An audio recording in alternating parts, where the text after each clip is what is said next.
राम राम हरे हरे, हरे कृष्ण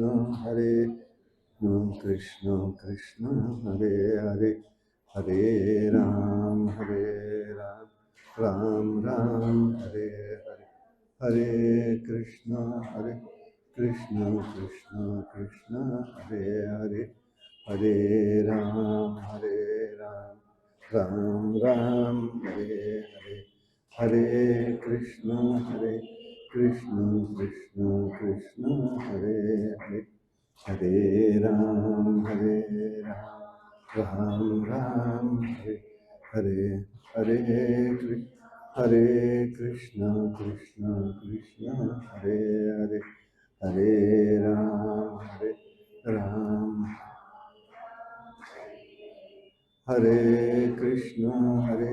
कृष्ण कृष्ण कृष्ण हरे हरे, हरे राम राम राम हरे हरे, हरे कृष्ण कृष्ण कृष्ण हरे हरे राम राम राम हरे हरे कृष्ण कृष्ण कृष्ण हरे हरे, हरे राम राम राम हरे हरे, हरे कृष्ण कृष्ण कृष्ण हरे हरे, हरे राम राम राम हरे हरे, हरे कृष्ण कृष्ण कृष्ण हरे हरे, कुंडली कवरदा हरि विठ्ठल श्री ज्ञानदेव तुकाराम, अवधूत चिंतन श्री गुरुदेव दत्त, भगवान गोपाल कृष्ण महाराज के जय, भगवान श्रीधर स्वामी महाराज के जय, जय जय रघुवीर समर्थ। ओम पूर्णमिदं पूर्णात् पूर्णमुदच्यते, पूर्णस्य पूर्णमादाय पूर्णमेवावशिष्यते। नमः शान्ताय दिव्याय सत्यधर्मस्वरूपिणे, स्वानन्दामृततृप्ताय श्रीधराय नमो नमः। कृष्णाय वासुदेवाय हरे परमात्मने प्रणतक्लेशनाशाय गोविन्दाय नमो नमः। मालाकमण्डलधर पद्मयुग्मे मध्यस्थपाणियुगुलेडमरु त्रिशूले, यस्यस्त ऊर्ध्वकरयो शुभशङ्खचक्रे, वन्दे तमात्रिवरदं षड्भुजयुक्तम्, अवधूतचिंतन श्री गुरुदेव दत्त स्वामी महाराज के जय।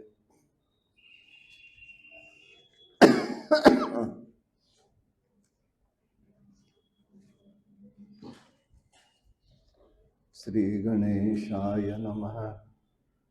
ऐकोनी सिद्धाचे वचन, नामधारक विनवी जाण, पूर्वपुरीचे महिमान केवी झाले परियेसा, म्हणती श्रीपाद नाही गेले, आणि म्हणती अवतार झाले, विस्तार करो निया सगळे, निरोपावे म्हणतसे, सिद्ध सांगे नामधारकासे, गुरु महिमा काय पुससे, अनंत रूपे होती परियेसे, विश्वव्यापक परमात्मा पुढे कार्यकारणासे, अवतार झाले परियेसे, राहिले आपण गुप्तवेशी, तया कुरुक्षेत्रात, अवधूत चिंतन श्री गुरुदेव दत्त। श्रीपाद वल्लभांचं कर्द कुरवपूरच्या इथे कृष्णा नदीमध्ये ते समाधीस्थ झालेले आहेत। अदृश्य झालेले.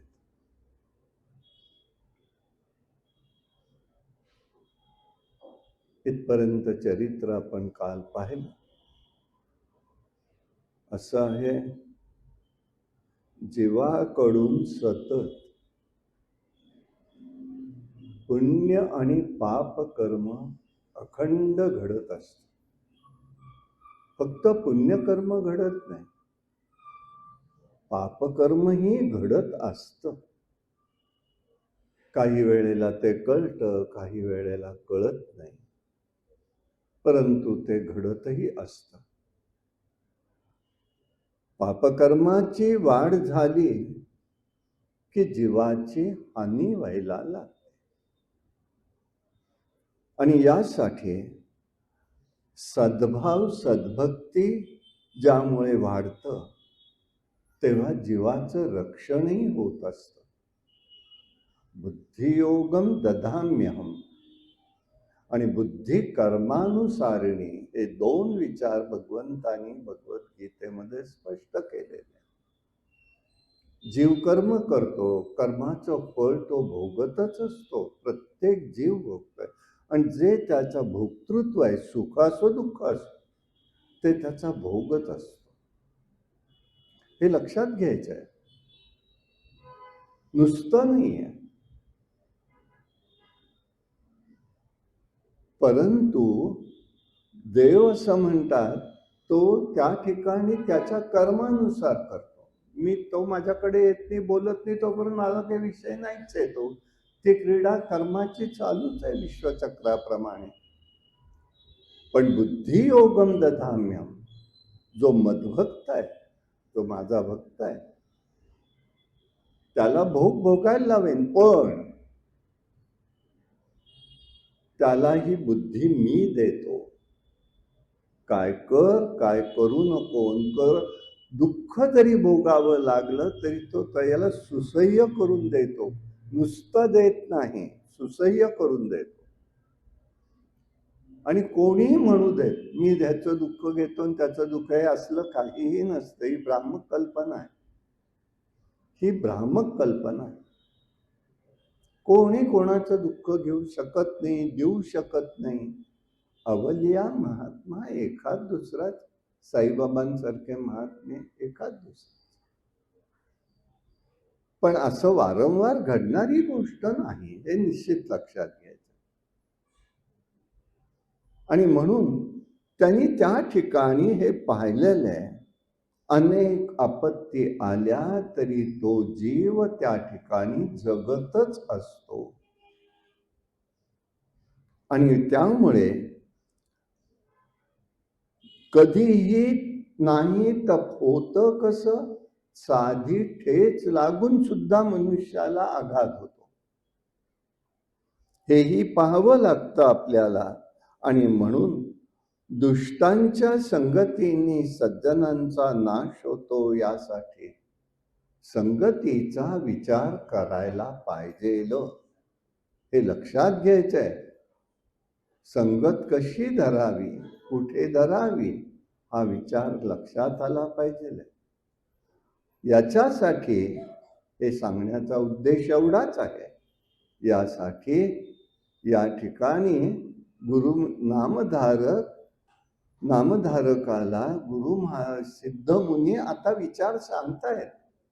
काय तुला बघायचंय, हा विचार त्यांनी सांगितला. संगत कशी असायला पाहिजे याच्यासाठी पुढे विषय सांगतायत ते.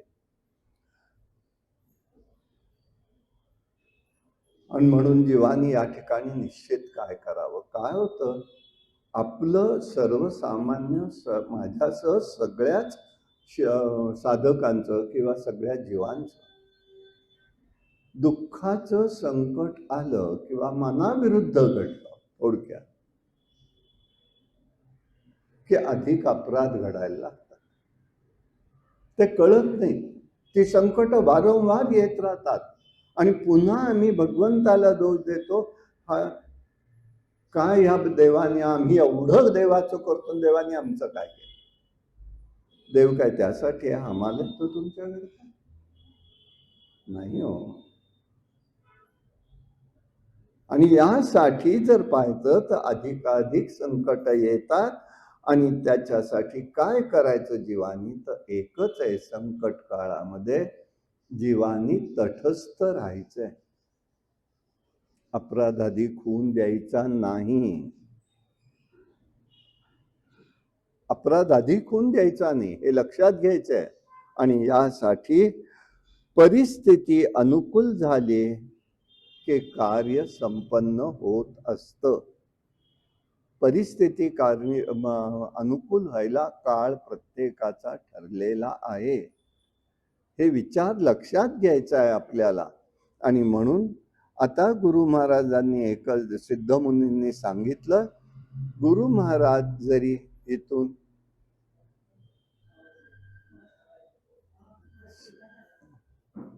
नाही, आवाजच येत नाही.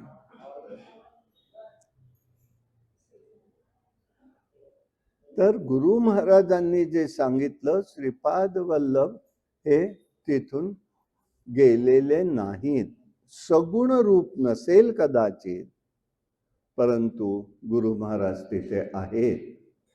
हा अनुभव अनेकांना आलेला आहे, त्याचा अनुभव येतो, आपल्याला त्या ठिकाणी समजू शकतं. यासाठी आपल्याला त्याचं चिंतन करायला आवश्यक आहे.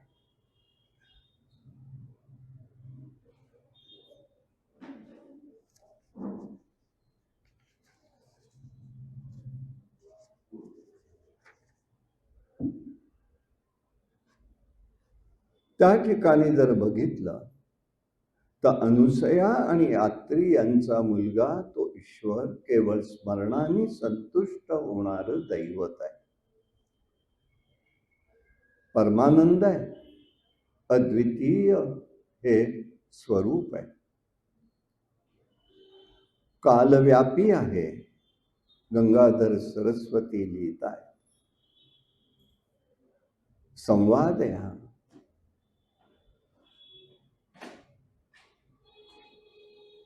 नामधारकांनी विचारलंय त्यांना, मग गुरु महाराज जर अदृश्य झाले तर आहे म्हणताय कशावरून?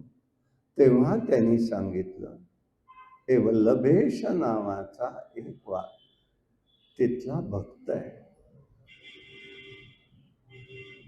खरं कामनिक तप करू नये, पण माणसाकडे मागण्यापेक्षा भगवंताकडे आपलं मागणं केव्हाही चांगलं. मागायचं का नाही? खरं तिथे एक सूत्र आहे, आपलं मागणं वाढत राहिलं की देवाकडलं लक्ष कमी होतं. देव मागतो म्हणून देईल, बाबा गप बस त्याच्यामुळे का विना, पण तेवढ्यावरच मागतो, पुढे नेत नाही तो आपल्याला.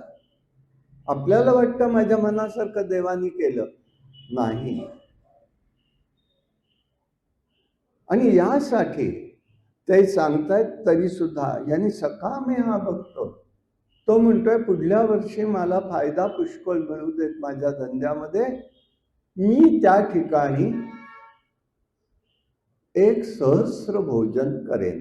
म्हणजे विचार करा, आता कुरवपूर पाहिलं असेल अनेकांनी, किती वस्ती आहे.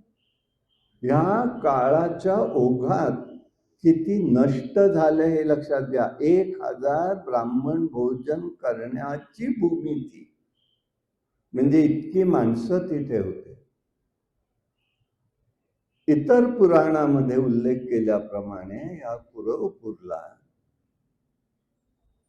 गुरुद्वीप म्हटलेला आहे. गुरुद्वीप उल्लेख त्याचा तो आहे.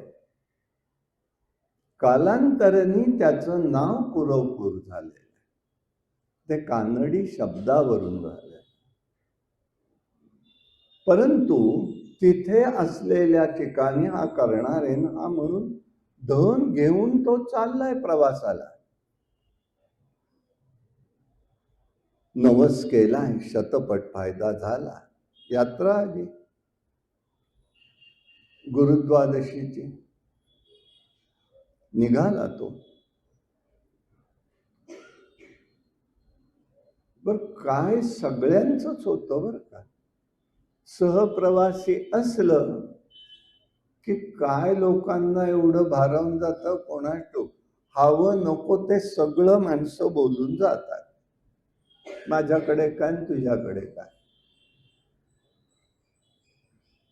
तसा हा आपला जातोय, सहप्रवासी भेटले, त्यांच्या बरोबर चाललाय आणि जाता जाता जाता बोलणी निघाली. म्हणजे इतरांना कळलं की ह्याच्याकडे द्रव्य पुष्कळ आहे, हा सहस्र भोजन करणारे. मग अधिक लाडीगोडी झाली, सगळ्यांना लगेच प्रेम वाटलं, तात्कालिक गेले. कुरवपूर जवळ येण्यापूर्वी त्या जे काही चोर वाटसरू होते ते होती चोरांची टोळी. त्यांनी काय केलं, तो रात्री झोपला असताना त्याला मारलं आणि द्रव्य घेऊन निघाले. त्यामधला एक जण होता ना, त्याला हे असं काही करतील याची कल्पना नव्हती. चोरांचा साथीदार, पण त्याला इतकं काही करतील याची कल्पना नव्हती. तो घाबरला आणि एका झाडाच्या मागे जाऊन लपला. पण तेवढ्यामध्ये त्रिशूळ घेऊन एक ऋषीवर किंवा मुनी तिथे आलेले, संन्यासी आले. त्यांनी त्या सगळ्या चोरांना मारलेलं. ही ते एकच अपवादात्मक भगवान दत्तात्रयांच्या चरित्रातली घटना की दुष्टांचा संवाद. पण रक्षण कसं केलंय बघा, आणि कोणाचं केलं. त्यांनी काय केलं तिथे, हा घाबरला आणि आता म्हणाला हे कोण आलं एवढ्यात, आणि यांनी तर मारलंय त्यांना, आता आपल्याला मारणार. त्यांनी बोलवलं जवळ. त्याला तो जवळ आला. घाबरू नकोस म्हणाले, तर कापू लागला. घाबरू नको, इकडे ये म्हणाले. मग त्यांनी आपली सफाई करायला सुरुवात केली. मी त्यात नाही हो, मला माहित नव्हतं, मी अमुक नाही तमुक नाही, माहिती आहे मला म्हणाली. ये इकडे. यतीला किंवा भगवंताला शव स्पर्श करता येत नाही. दंडक आहे. यती शवरूप झालेले असतात म्हणून ते अस्पर्श आहेत, म्हणून यतीला कधी स्पर्श करू नये. कारण त्यांचं श्राद्ध झालेलं आहे, अग्निसंस्कार झालेला असतो. विरजा होम त्याच्यासाठी येतो. संन्यास धर्मातले नियम आहे. त्यांना काही करता येणार नव्हतं, म्हणून त्यांनी त्याला बोलवलं. त्याला म्हणाले, त्याला मारलेलं आहे ना, त्याच्या खुणा आहेत, मी तुला विभूती देतो, ती त्याला लाव. त्यांनी लावलं. लांबून त्यांनी फुंकर घातली, संजीवन केलं. त्या ब्राह्मणाला, वल्लभेशाला जिवंत केलं आणि हे अदृश्य झाले. आता गंमत बघा कशी आहे बरं का. त्यांनी सांगितलं असं असं सगळं घडलेलं आहे. मग कोण आहे, कोण आलं होतं, कोण गेलं. त्यांनी मनात त्याला कळलं, लक्षात आलं की गुरु महाराजांनी आपलं रक्षण केलं. पण प्रत्यक्ष परिस्थिती बघा, त्याला देवाचं दर्शन नाही, स्वामींचं. पण दर्शन कोणाला? चोराला. तो चोरांचा साथीदारच आहे ना, पण त्याला दर्शन आहे. मग प्रश्न येतो, हे का? तो साथीदार झालेला असला, त्याची साधना पूर्ण झालेली आहे पूर्वाश्रमात. कालपरत्वे, योगापरत्वे, काळानुसार त्याला संग फक्त घडलाय, त्याला बाकी नाही. म्हणून त्याला दर्शन देऊन त्याच्या करवी काम करून घेतलंय. ज्ञानदेवांचा उद्योग नव्हता तो, म्हणून त्यांनी कुठल्याही आपल्या जीवनचरित्रामध्ये ज्ञानदेवांनी सच्चिदानंद बाबांना निर्माण उठवलं नाहीये. एकदाच त्यांनी ते प्रयोग केलेला. पण कशासाठी केला? त्या जीवाचा ऋणानुबंध ज्ञानदेवांशी होता, त्यांचं काम पूर्ण करायचं होतं.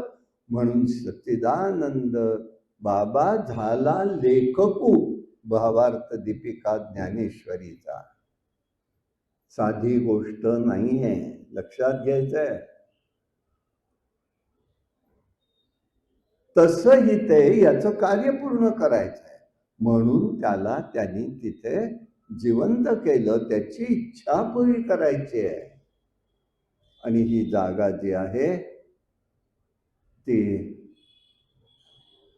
कुरवपूरला, जिथे त्यांच्या समाधीचा सूर्यनमस्काराचा पहाड आहे, त्या या तीरावरती तिथून 10 किलोमीटरवर मांडवगड नावाचं ठिकाण तिथे आहे. पाहून आलेलो आहे म्हणून एवढ्याने सांगतोय. लांब आहे ते बरंच, तिथून रस्ता अतिशय खडतर आहे. आता झाला असेल तर माहिती नाही, पण असा तो पहाडाचा भाग किंवा तिथे त्यांनी मारलं. आणि विशेष असं झालंय, त्या गुफेसारखा भाग दिसतो आणि तिथे आजही ज्या त्रिशूळाने मारलं त्याचं चिन्ह म्हणा, प्रतिबिंब म्हणा, त्या गुफेत उमटलेलं आहे. आणि इतकंच नाही तर रक्ताचे डागही आहेत.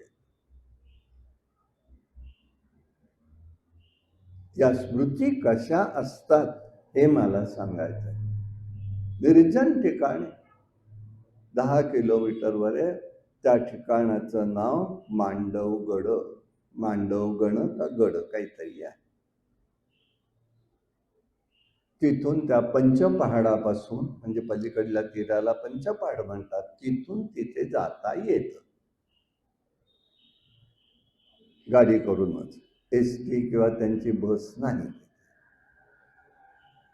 हा असा परिसर भारावलेला. गुरु महाराजांनी वैशिष्ट्य गंमत बघा. गुरु महाराजांनी, श्रीपाद वल्लभांनी दशविद्या, अनेकांनी ते हे वाचलंय ना चरित्र, दशमहाविद्या वगैरेचा उल्लेख आहे. त्याचं स्थानाचा पत्ता नव्हता, कुठे आहे कुठे आहे कुठे आहे. मला योगायोगाने 8 दिवस राहायची वेळ आली होती. गुरुचरित्राचीच प्रवचनं तिथे झाली होती आमची. आम्ही तिथे गेलो, म्हटलं कुठे आहे, बघायचं आहे मला.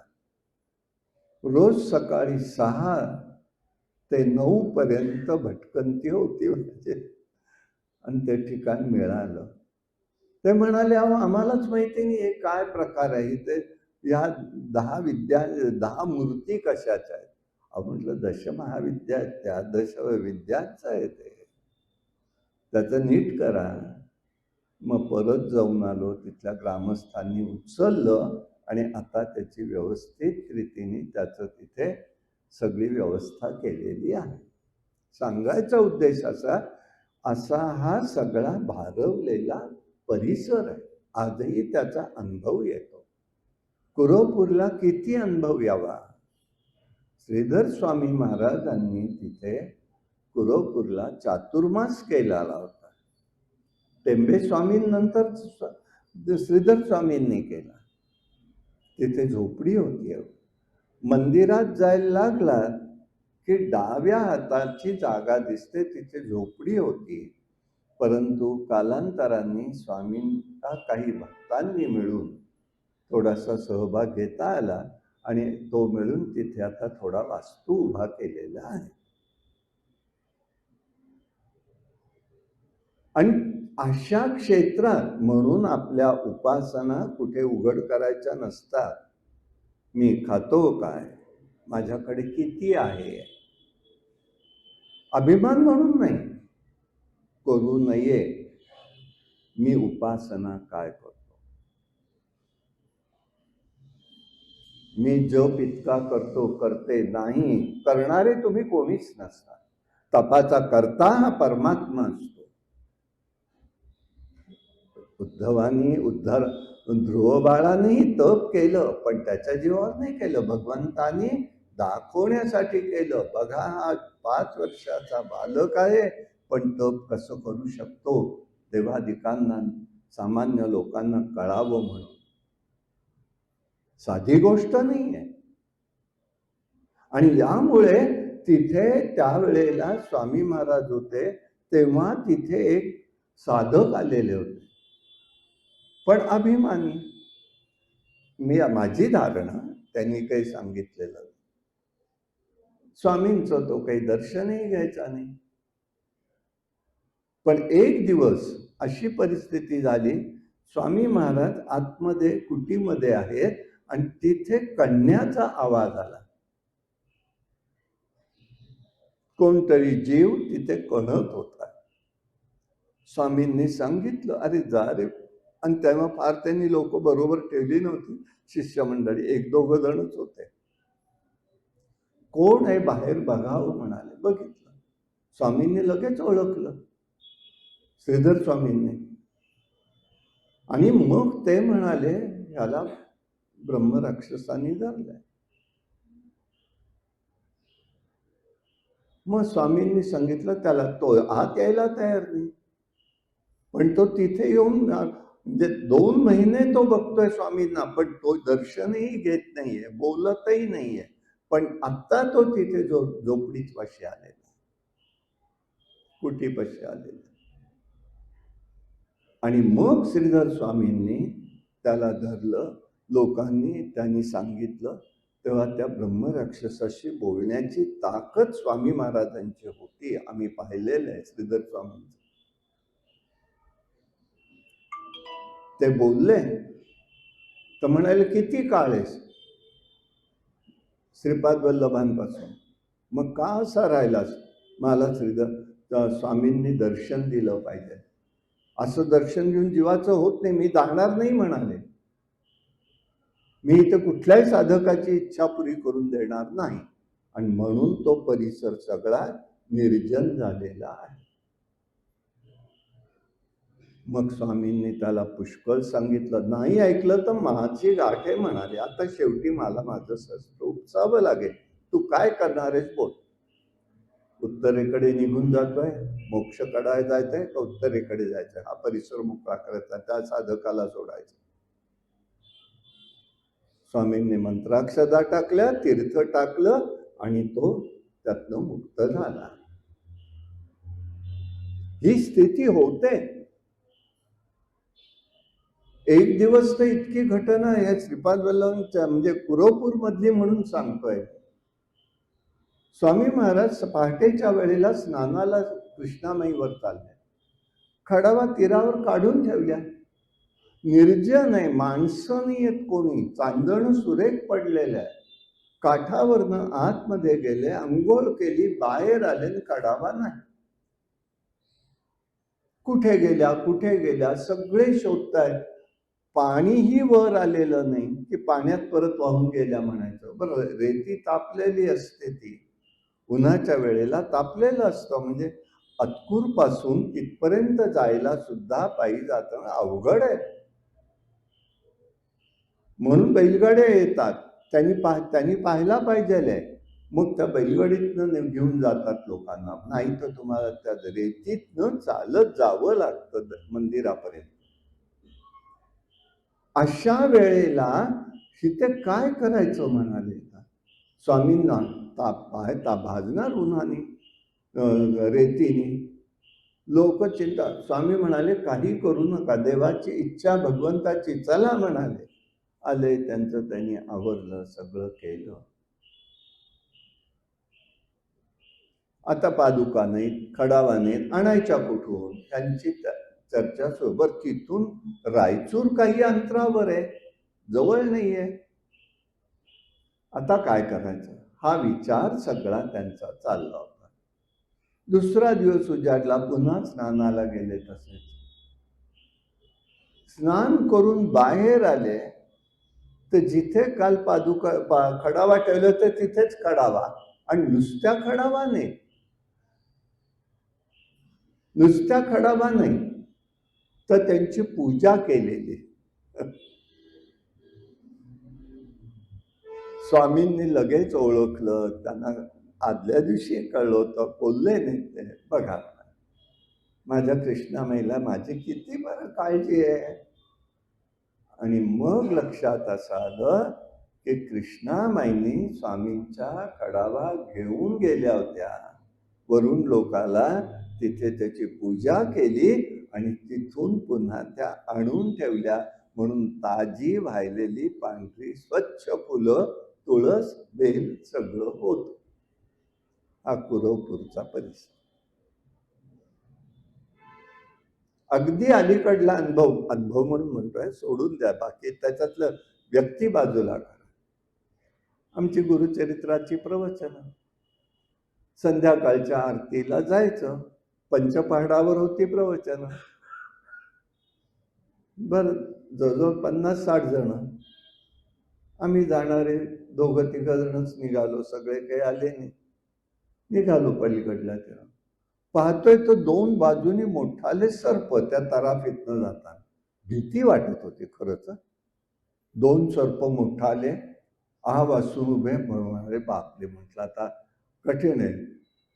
आपलं मनातल्या मनात भगवंताचं नाम घेत पाहिलं तर पुढे एकदम मगर मोठा हे करून झालं. हा म्हणा, हा माणूसही गळपटला. आता काय करायचं? शेवटी प्रार्थना केली, स्वामी महाराज काय ते बघा. त्या 2 सर्पांनी मगरीला लांब नेलं. आमचा प्रवास पुढचा जाऊन आरती करून आम्ही व्यवस्थित रात्रीच्या वेळेला पुन्हा या पहाडावर आलो. 2 रक्षक होते. हे करणारं कोण आहे? म्हणून कुरवपूर ही भारावलेली भगवंताच्या इच्छेने, स्वामी महाराजांच्यामुळे असा हा अदृश्य. तुम्ही संवेदनशील असल्याशिवाय त्याची जाणीव होणार नाही. भगवत शक्ती इतकी सामान्य नाहीये. आम्हीही तादात्म्य झालं पाहिजे त्या गोष्टींशी, आणि त्याप्रमाणे झालं, आणि त्याला त्या ठिकाणी जीवनदान मिळालेलं आहे. सदा सर्वदा देव सन्निध आहे, कृपाळूपणे अल्पधारिष्ट पाहे, समर्थ सांगताय. आणि म्हणून ही एक मनन करण्यासारखीच ओवी आहे. देव अंत पाहतो असं वाटतं, पण संकटातनं सोडवणारा तोच आहे. गजेंद्र मोक्षाची गोष्ट आहेच आहे. भक्ताची प्राणार्पण करण्याची शरणागताची तयारी हवी आहे. सर्वस्व अर्पण पाहिजे. गुरु देवता प्रसन्न होतात. ब्राह्मणाचा नवस सहजपणे संतुष्ट केलेला आहे. अनन्य शरण असल्याशिवाय त्या ठिकाणी होत नाही. याप्रमाणे हा एक भक्तीचा प्रभाव दिसतो. पूर्वसुकृत होतं म्हणून त्या चोरातल्या सहकार्याला स्वामींचं दर्शन झालेलं आहे. म्हणून भक्ती प्रभाव हा कसा असतो, म्हणून संगत कशी धरावी याला महत्व आहे. यासाठी भक्तांचं रक्षण करायचंय, भक्तांची इच्छा पूर्ण करायची, ईश्वराची काय शक्ती आहे याबद्दलची ही कथा आहे. कुरवपूरमध्ये ब्राह्मण सकाम भक्ती करतो. नवस करून नाही, पण नवस करून मिळवायचं काही म्हणजे अंश त्याला द्यायचा, हा विचार केल्यावर कळतं. प्रल्हादजी म्हणून स्तुतीमध्ये सांगतायत, हे देवा, माझ्या मनामध्ये कसली इच्छाच निर्माण होणार नाही, करायचं झालं तर हे करा. वासना नकोच आहे, कसलीच इच्छा नको निर्माण व्हायला. कारण तेथे जीवाची गुंतता येते. ते राहिलं की ते घेण्यासाठी, उपभोगण्यासाठी पुन्हा पुन्हा जन्माला यावं लागतं. यासाठी हे नको आहे, यासाठी विचार करायचा आहे. आणि मग आपल्याला त्यातून हे कळू शकतं. म्हणून चोराला त्या ठिकाणी देह त्याचं पतन झालं तरी त्याची इच्छा पूर्ण करण्यासाठी त्याला पुन्हा जिवंत केलेलं आहे, आणि त्याच्याकडनं दीर्घकाळ सेवा झालेली आहे. असा हा वल्लभेश भक्ताची गोष्ट त्यांनी या ठिकाणी नामधारकाला यांनी सांगितलेली आहे.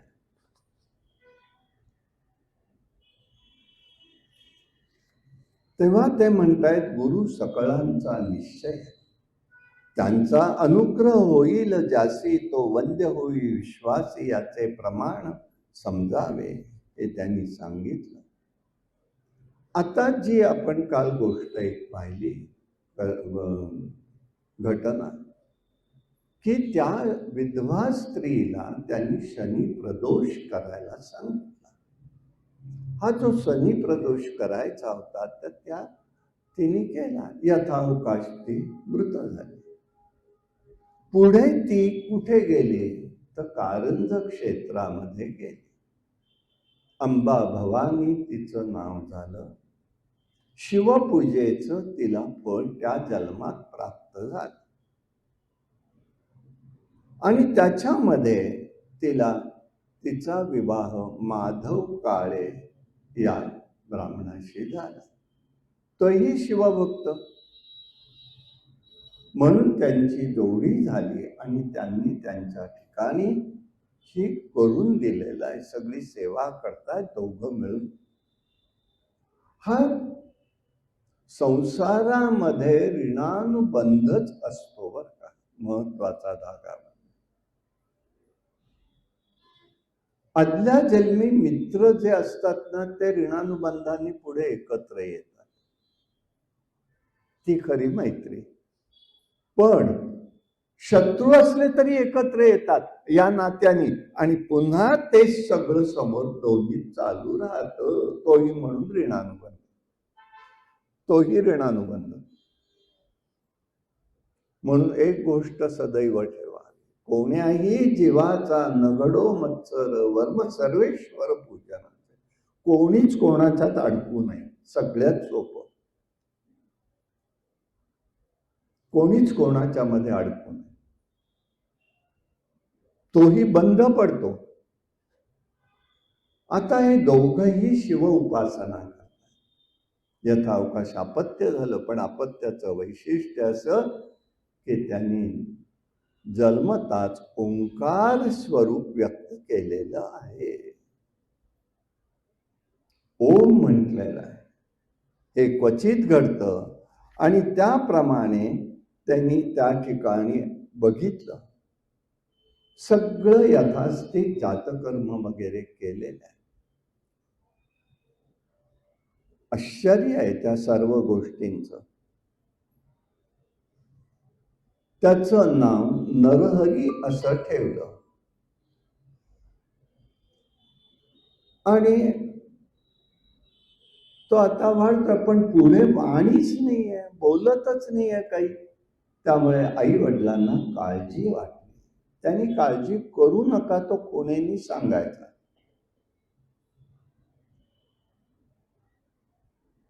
एक दिवस घटना एक वेळ अशी आली की मातेचं दूध त्या बाळाला पुरेन.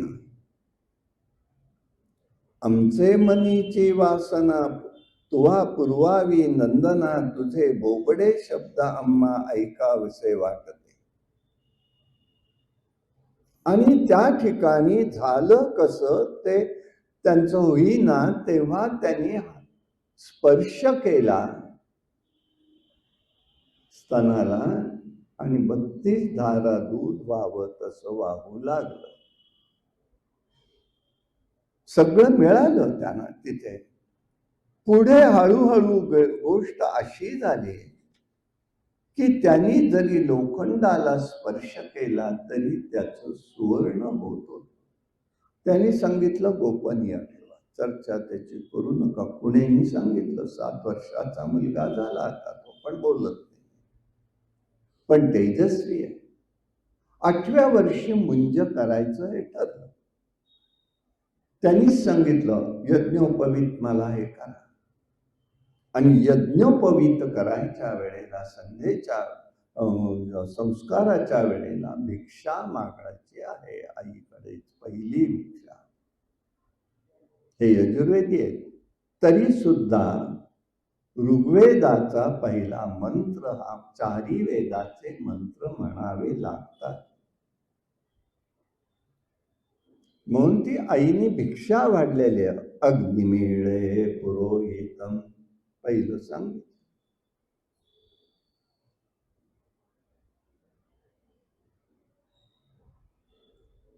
ईशे देवा यजुर्वेदाचा मंत्र, सामवेद, अथर्ववेद.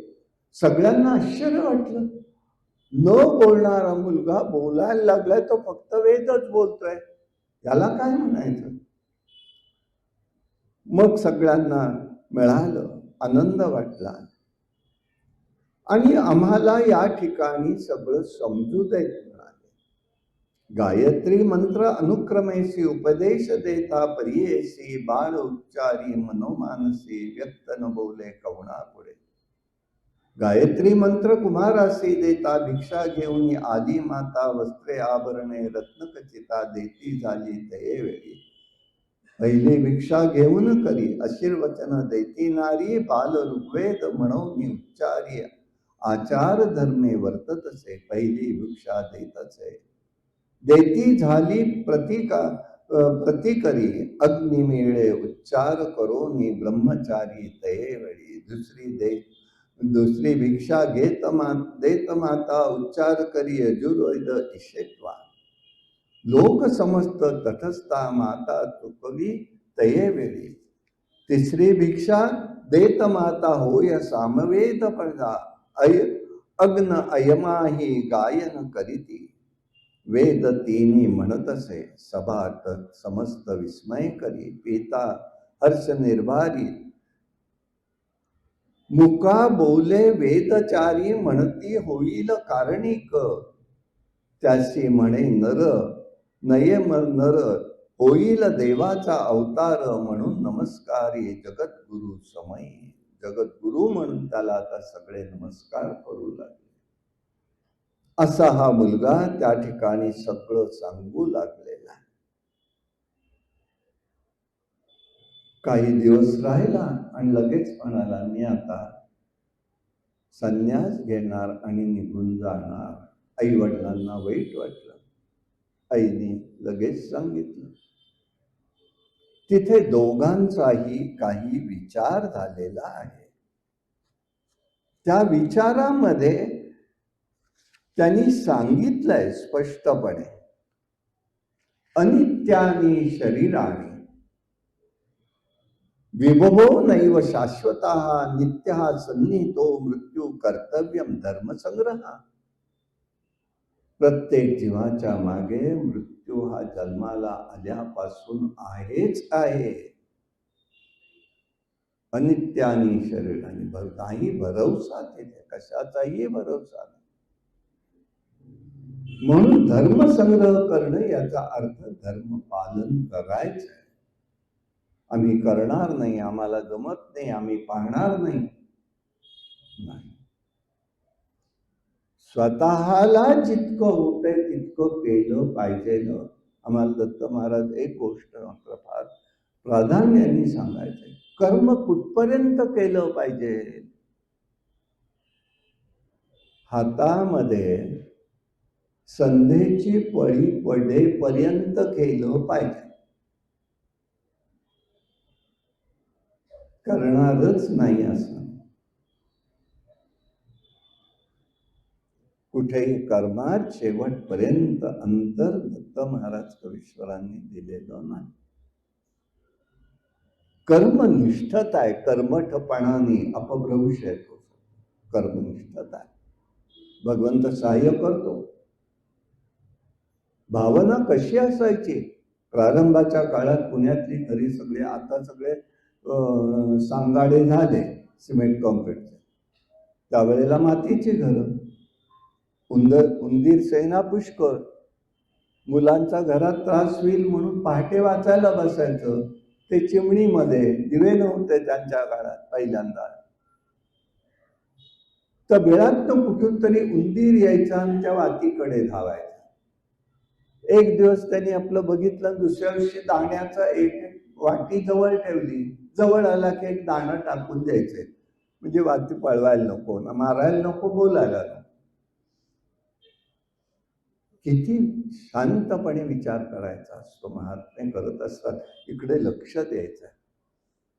अरडाने ओरडाने बोलणं आपली साधना चाल.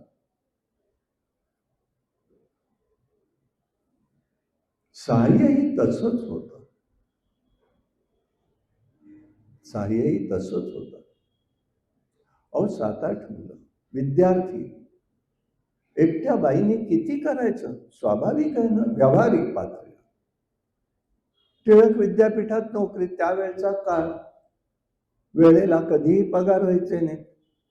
आबासाहेब नातू हे त्याचे विश्वस्त होते. त्यांना वाईट वाटायचं. ते स्वतःच्या पदरचे पैसे देत असत विद्यापीठामध्ये. अशी माणसं होती. राजकीय माणसं आली, तिथे सगळं संपलं. तिथे ते स्वतःच दत्तो पोद्दार या लोकांनी स्वतःचे पैसे तिथे टिळक विद्यापीठात टाकले. दत्त महाराजांचा पगार होत नाही म्हटल्यावरती त्यांनी शंकर नावाचा, ते मी सगळे पाहिले, आबासाहेब माझ्याबरोबर 11 वर्ष गाणगापूरला येत होते. त्यांच्याकडे गंमत अशी झाली, 6 महिने पगारच नाही त्यांना मिळाला. मग महाराजांच्या लक्षात आलं, आबासाहेब नातूंच्या लक्षात आलं. आबासाहेबांनी काय करायचं, शंकरला बोलवलं, स्वतःचे पैसे पाकिटात टाकायचे पगाराचे, आणि महाराज विद्यापीठात आले की त्याला घरी पाठवायचे. महाराजांनी पाठवलं सांगायचं. आईसाहेब गप्प, लगेच त्यांचा सगळा व्यवहार चालू. त्याही बोलायच्या आणि हेही बोलायचे, यांना माहितीच नाही. कालांतराने पगार झाला. आपल्याला बरेच कष्ट पडले, बरेच दिवस पैसे कसं भागवलं तुम्ही कोणास ठाऊक, आवाजही आला नाही. क्षमा करा, हे पैसे घ्या, आज पगार द्या. अहो नाही, काय म्हणताय, दर महिन्यात पैसे पाठवले तुम्ही? कोणी पाठवले? म्हणाले मी नाही पाठवलेले, आज पगार झाला. कोण येत होतं? शंकर येत होता. दुसऱ्या दिवशी गेले, शंकरला बोलवलं, काय रे बाबा झालं? काही नाही झालं. काही झालं तो सांगायला तयार नाही. बघ मला सांग, मी काही तुला म्हणत नाही, पण बोल तरी मला. आबासाहेबांनी दिले. लगेच ते पगाराचं पाकिट घेतलं, आबासाहेबांच्या घरी इथे गेले किलोना करायला. आपण आमचं रक्षण केलं कुटुंबाचं, आम्ही आभारी आहोत आपले. हे आपले पैसे परत घेणार नाहीये म्हणे, आपण शास्त्री आहात, मला दोष लागेल, मी घेणार नाही, जा. अशी माणसं होती विचार करणारी. लगेच कुठे जाहिरात झाली नाही, व्हॉट्सअपवर फिरलं नाही, अशी मदत केली म्हणून. कोणाला का नसकू नये, अशी माणसं. काय सांगणार? तसं इथे झालं. हे सांगतायत, अगं आई असं असं आहे, देह क्षणभंगूर नाही राहिले कवण स्थिर, जरी दृढ असेल शरीर तोपर्यंत पुण्यमार्ग राहटावे. जोपर्यंत शरीर धड आहे तोपर्यंत पुण्यमार्ग म्हणजे धर्ममार्ग अनुसरला पाहिजे. आणि त्यामुळे त्यांनी सांगितलं, शरीर निश्चयाचे शरीर नित्य, त्याची तबोपदेश सत्य म्हणे, धर्म करीन पुढे, पुढे धर्म करेन म्हणण्यासारखं नाही. रिटायर झालं की वारीकडे बघू, मग थकला जीव, कसलं करतायत नाही का? काही होत नाही. 58 वर्ष मी बघतोय वारीतलं. आणि मग काय म्हणायचं माहितीये का, तुमचं आपलं बरं आहे हो, तुमच्याकडनं देव करून घेतो, आमचं बघा असं रडा. अरे तयारी तर करायला लागा ना. परमात्मा मार्ग काढतो. आम्ही लहान लहान होतो इथे, आम्हाला अद्यापही घेऊन यायचे. मामा दांडेकरांची कीर्तन इथे शाळेत व्हायचे, नूतन मराठी, आता समाधी सोहळ्याच्या वेळेस ऐकायचं. गोडी लहानपणापासूनच होती स्वामी महाराजांच्यामुळे. पुढे अत्याबाई होत्या इथे, आम्ही जायचो, ऐकायचो. मग थोडं थोडं त्यावेळेला वाटायचं आपणही यांच्यासारखं झालं पाहिजे बरं का, म्हणजे आपल्याला सुट्ट्या मिळतील वारीला जायला मिळेल. कॉलेजची नोकरी आली म्हटलं आपल्याला सुट्ट्या मिळतील, कशाचं काय काय, काही सुट्ट्या वगैरे काही नव्हत्या. गंमत बघा, भगवंताची लीला ही कशी आहे. आणि आज रेकॉर्डही पाहू शकता.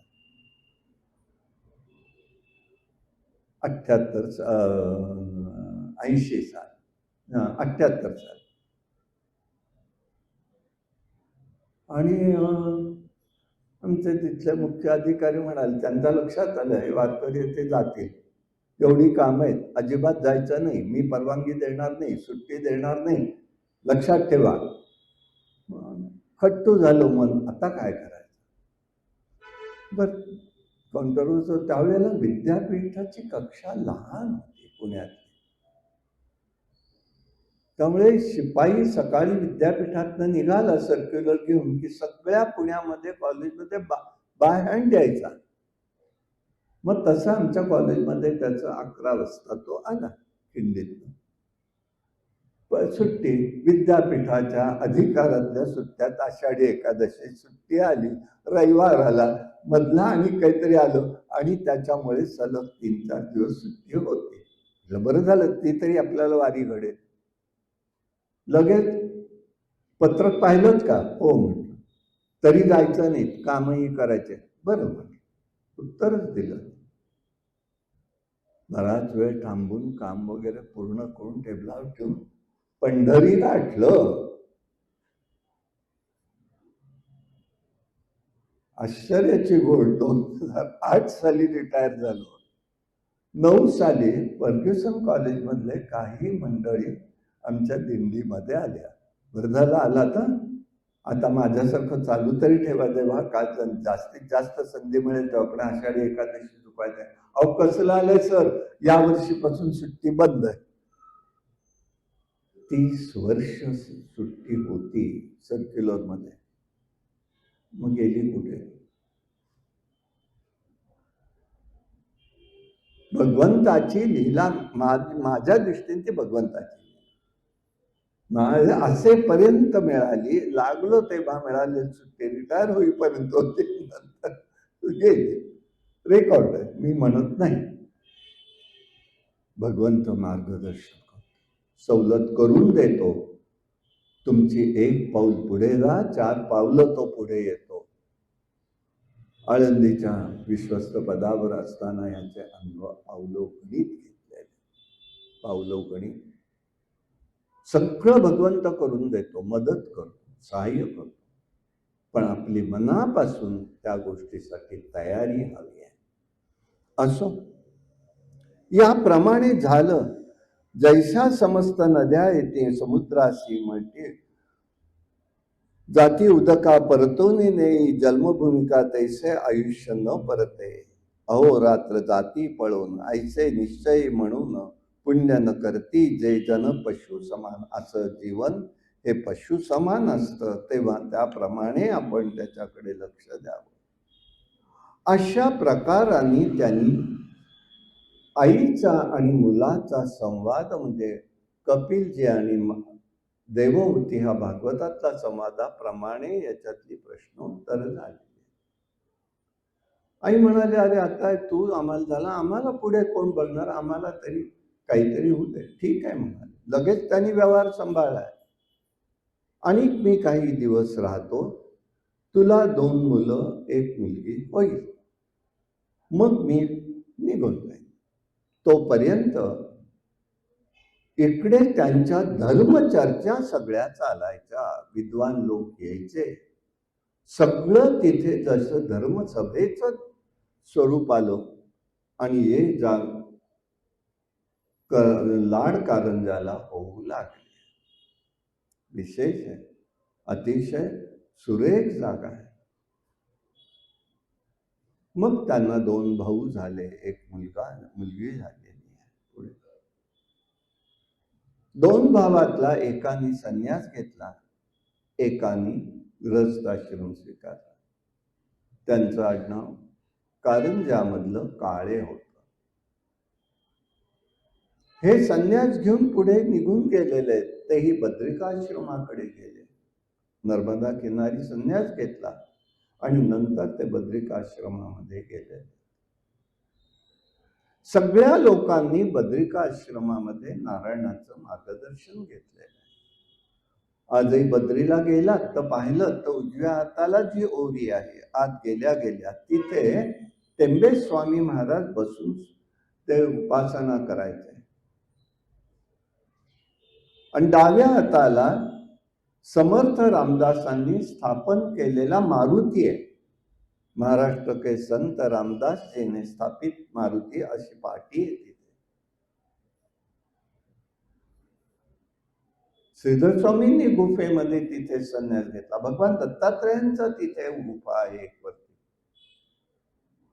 योगायोगाने जाण्याचं भाग्य मिळालं. त्या गुफेमध्येही जाऊन आलो.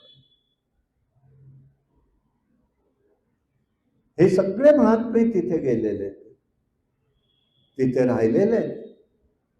निळकंठाच्या अलीकडे ती गुफा. डाव्या बाजूनी वर जावं लागतं. श्वासाचा त्रास होतो. देव कसं रक्षण करतो मला माहिती नाही. आम्ही 3 जणच, मी, मिसेस आणि सर्वेश आमचा. आणि धाप लागली. त्याला पटकन म्हटलं काय झालं कोणाच. एक वनस्पती दिसली, उचल आणि हातात घेऊन फिर आमच्या भोवती. बाबा म्हणाला जिवंतपणी तू बाकी चर्चाच करतो, कुकर आत्ता घाल प्रदक्षिणा म्हटलं. आणि त्या वनस्पतीतनं आम्हाला ऑक्सिजन मिळाला. तिथपर्यंत जाऊ शकलो. तितकंच नाही तर निळकंठाच्या पायथ्यापर्यंत जातात. हे का सांगतोय? भगवंत सहाय्य करत असतो, एवढं लक्षात ठेवा. तुमची तयारी पाहिजे. अतिरेक नाही करायचा उगीचच्या उगीच. पण आपली तयारी असेल तर परमात्मा 4 पावलं पुढे येतो. याप्रमाणे त्यांचं झालेलं आहे.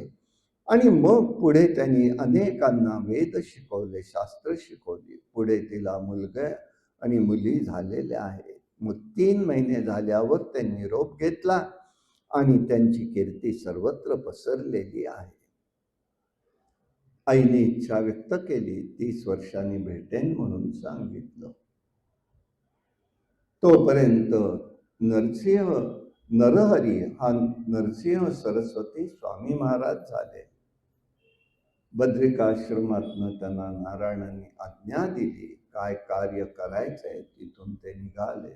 श्रीपाद वल्लभांनी तेच केलं आणि तिथून ते निघालेले. श्रीधर स्वामींचंही तेच झालं. प्रत्यक्ष नारायण जरी शिगेहळ्ळीला त्यांनी संन्यास घेतला असला कर्नाटकात, तरी प्रत्यक्ष संन्यास हा नारायणांनी बद्रिकाश्रमात दिलेला आहे.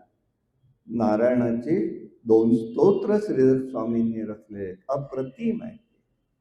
त्याच्यामध्ये उल्लेख समजतो.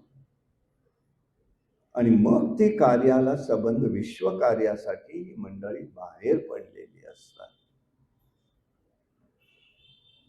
2-3 वेळा आमची भागवत कथा, आपली सेवा सुद्धा तिथे झाली. अनेक प्रकारचे अनुभव येतात. जावं, करावं, क्षेत्रस्थानी राहावं. आवरा अटपा उरका केलं ना की जीवनात तेच वाटायला येतं. आवरा अटपाने आपटा असं होतं. असं नका. जे काही असेल ते छान मिळवलं पाहिजे, बघितलं पाहिजे. देवभूमी येते. आणि झालं, यांनी पाहिलं ते. मग यांचा एक भाऊ जो होता तो काशी क्षेत्रात गेला. तिथे त्यांनी संन्यास घेतला. नरसिंह सरस्वतींनी तिथे दत्तपीठ निर्माण केलं. त्याचे ते अधिकारी झाले. आजही तो आश्रम आहे. पेशव्यांच्या वाड्याच्या जवळच तो आश्रम आजही आहे. आणि अलीकडल्या गादीवरचे जे आहेत त्यांच्या सुनेचे काकाच आहेत. त्यांचंही नाव वासुदेवानंद सरस्वती. पालीला असतात सध्या. त्यांनी संन्यास घेतला. म्हणजे ही परंपरा आजही टिकून आहे. आणि एक भाऊ गृहस्थाश्रमी राहिला, काशीमध्ये काशीतच राहिला. पण काळेचं आडनाव कालिया झालं. टेंबे स्वामी महाराजांची भेट झाल्यावर त्यांना सगळं ज्ञान होतं. त्यांनी बोलले, अरे तुम्ही काळे मूळचं तुमचं स्वरूप कसं विसरलात तुम्ही. मग शोधाशोध झाली आणि हे आत्ताचं ठिकाण टेंबे स्वामी म्हणून प्रगट झालं. टेंबे स्वामी कारंजाला गेले तर तिथे एक इतर बाधा झालेली स्त्री होती. ती आत जाऊन देईना. मी देणार नाही. ते म्हणाले मी संन्यासी, माझं काय व्हायचंय ते होऊ दे, तू बाजूला मान जाऊ दे. स्वामी महाराजांची जागा पाहिली. राहतं घर पुढे होतं, मागच्या बाजूला राहत होते स्वामी महाराज. घरात जायचं नाही ना संन्यासांनी, पण 30 वर्षांनी आल्यानंतर मागच्या बाजूला ते राहिले, आईची इच्छा पुरी करायची म्हणून. पण घरात नाही गेले, बाहेर राहिले. आई तिथे बोलायची. योगायोगाने असं झालं, तिथेही प्रवचन सेवा झाली. त्यावेळेला आम्हाला तिथे पाहता आलं. आई म्हणाली, मला आता परत तुझ्याशी बोलायची इच्छा झाली तर माझी कशी भेट होईल? एक काम करू, या भिंतीमध्ये मी तुला दिसेन, तू निरांजन लाव, मला आवाहन कर, मी तुला तिथून बोलेन. प्रतिमा त्यानं आतापर्यंत प्रतिमा तिथे होती. आता तिथे पादुका झालेल्या आहेत. भाग्याने आम्हाला पूजा करायचं संधी मिळाली. त्यावेळेला मला वाटतं सुंदरच बरोबर होता.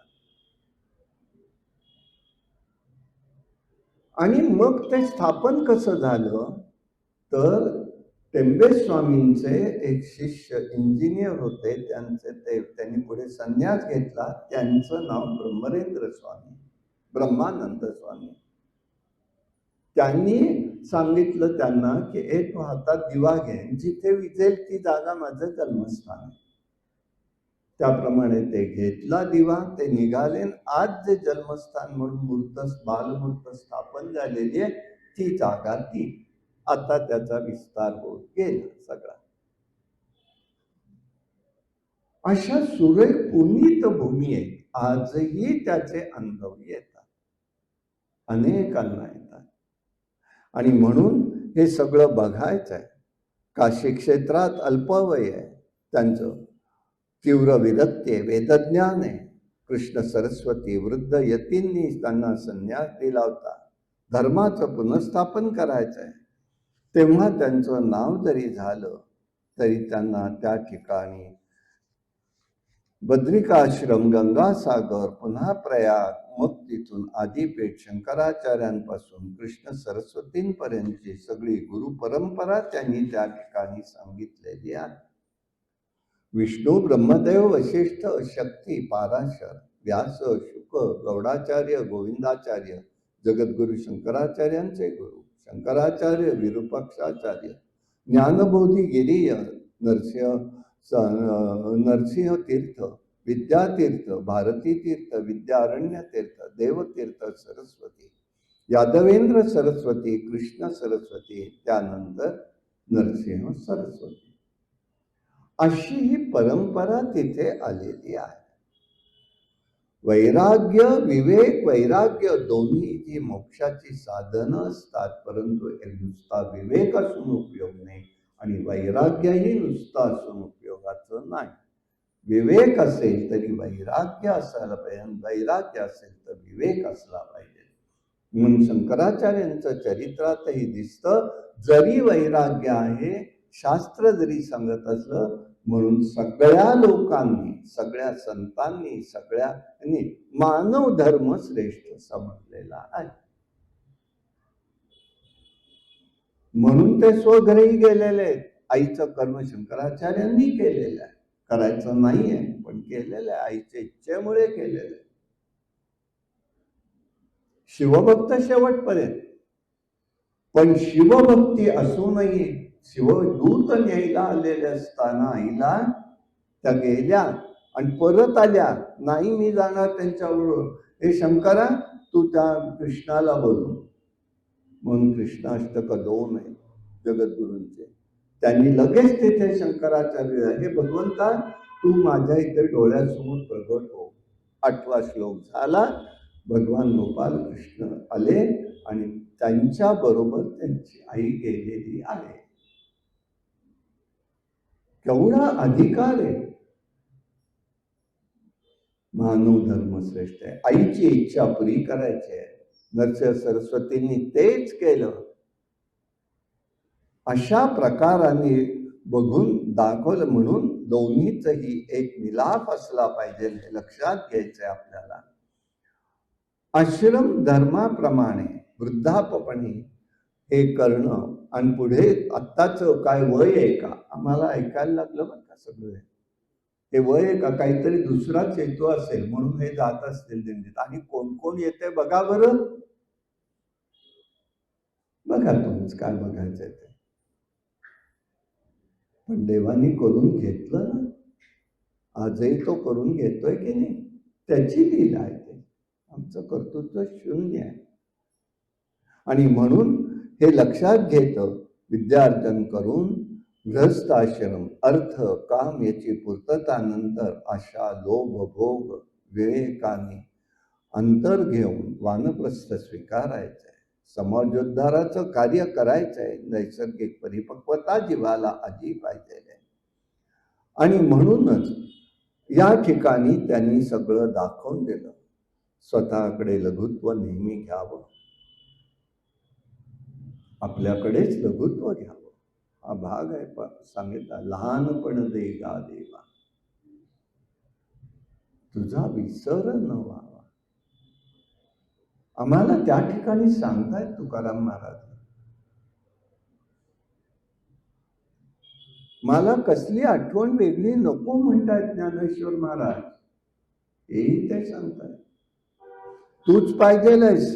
आणि म्हणून जगा धा कुठे होई जे तरी जवळीक माझी, माऊलींचा शब्द आहे. आणि म्हणूनच हे वर्म लक्षात घ्यायचंय. दुसऱ्याला गुरुत्व दिलं की आपल्याला लघुत्व आपोआप येतं. यासाठी गुरुसेवा करावी. हत्तीहून लाकूड फोडू नये, मुंगीहून साखर खावं, या म्हणींचा पाठीमागे अर्थ एकच आहे. गुरुआज्ञा जीवापलीकडे सांभाळायचे. अहंता नाहीशी झाली की लघुत्व आपोआप येतं. त्याप्रमाणे गुरु महाराजांनी कार्य केलं.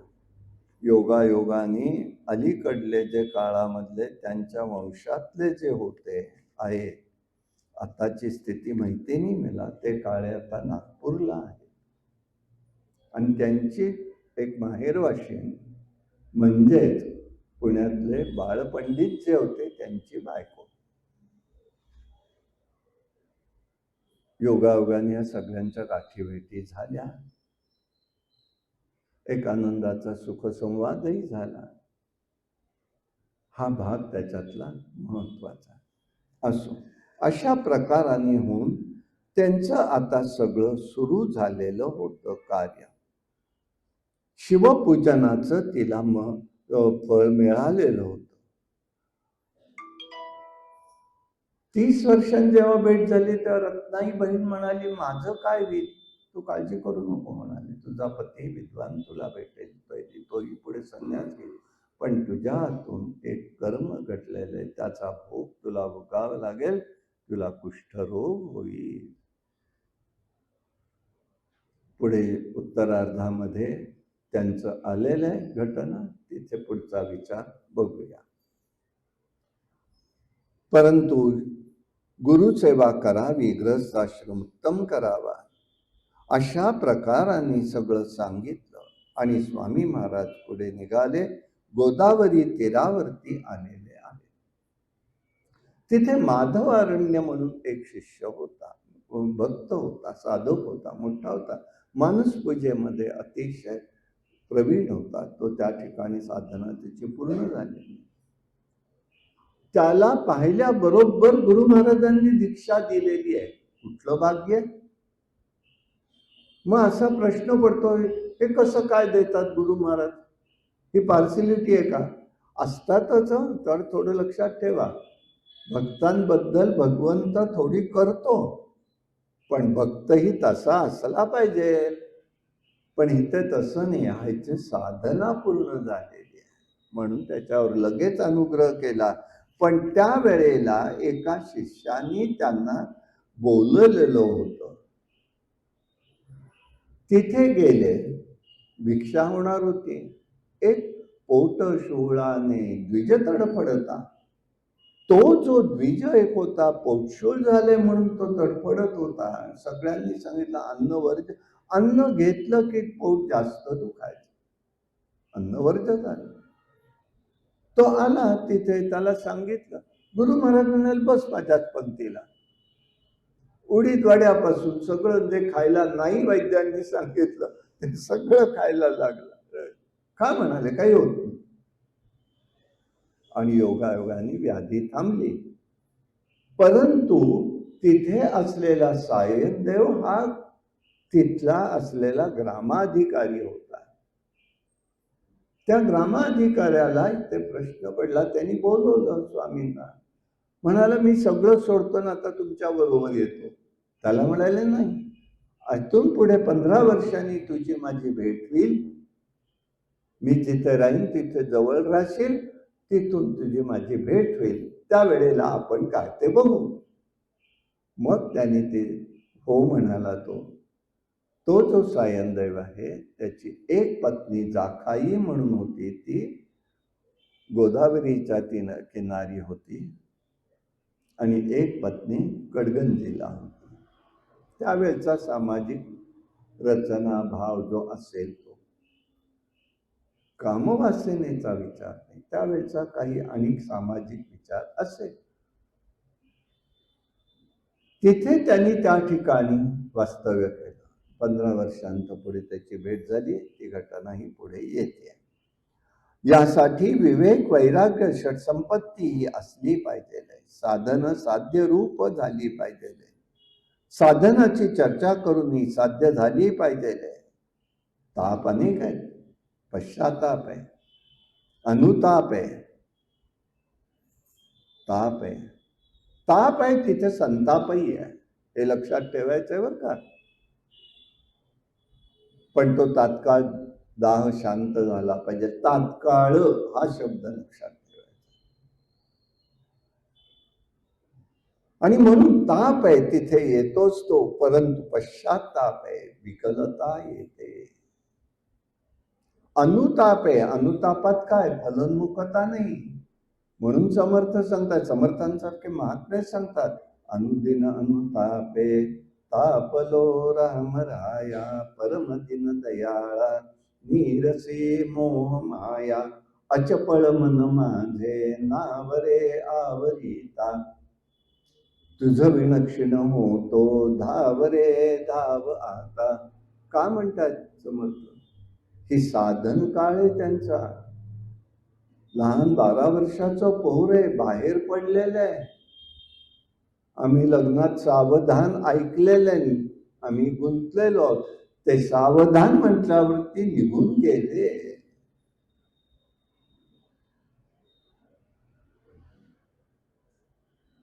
आठवण येत नसेल का बाळाला आपल्या आई वडिलांची, आईची, भावाची? येत होती हो.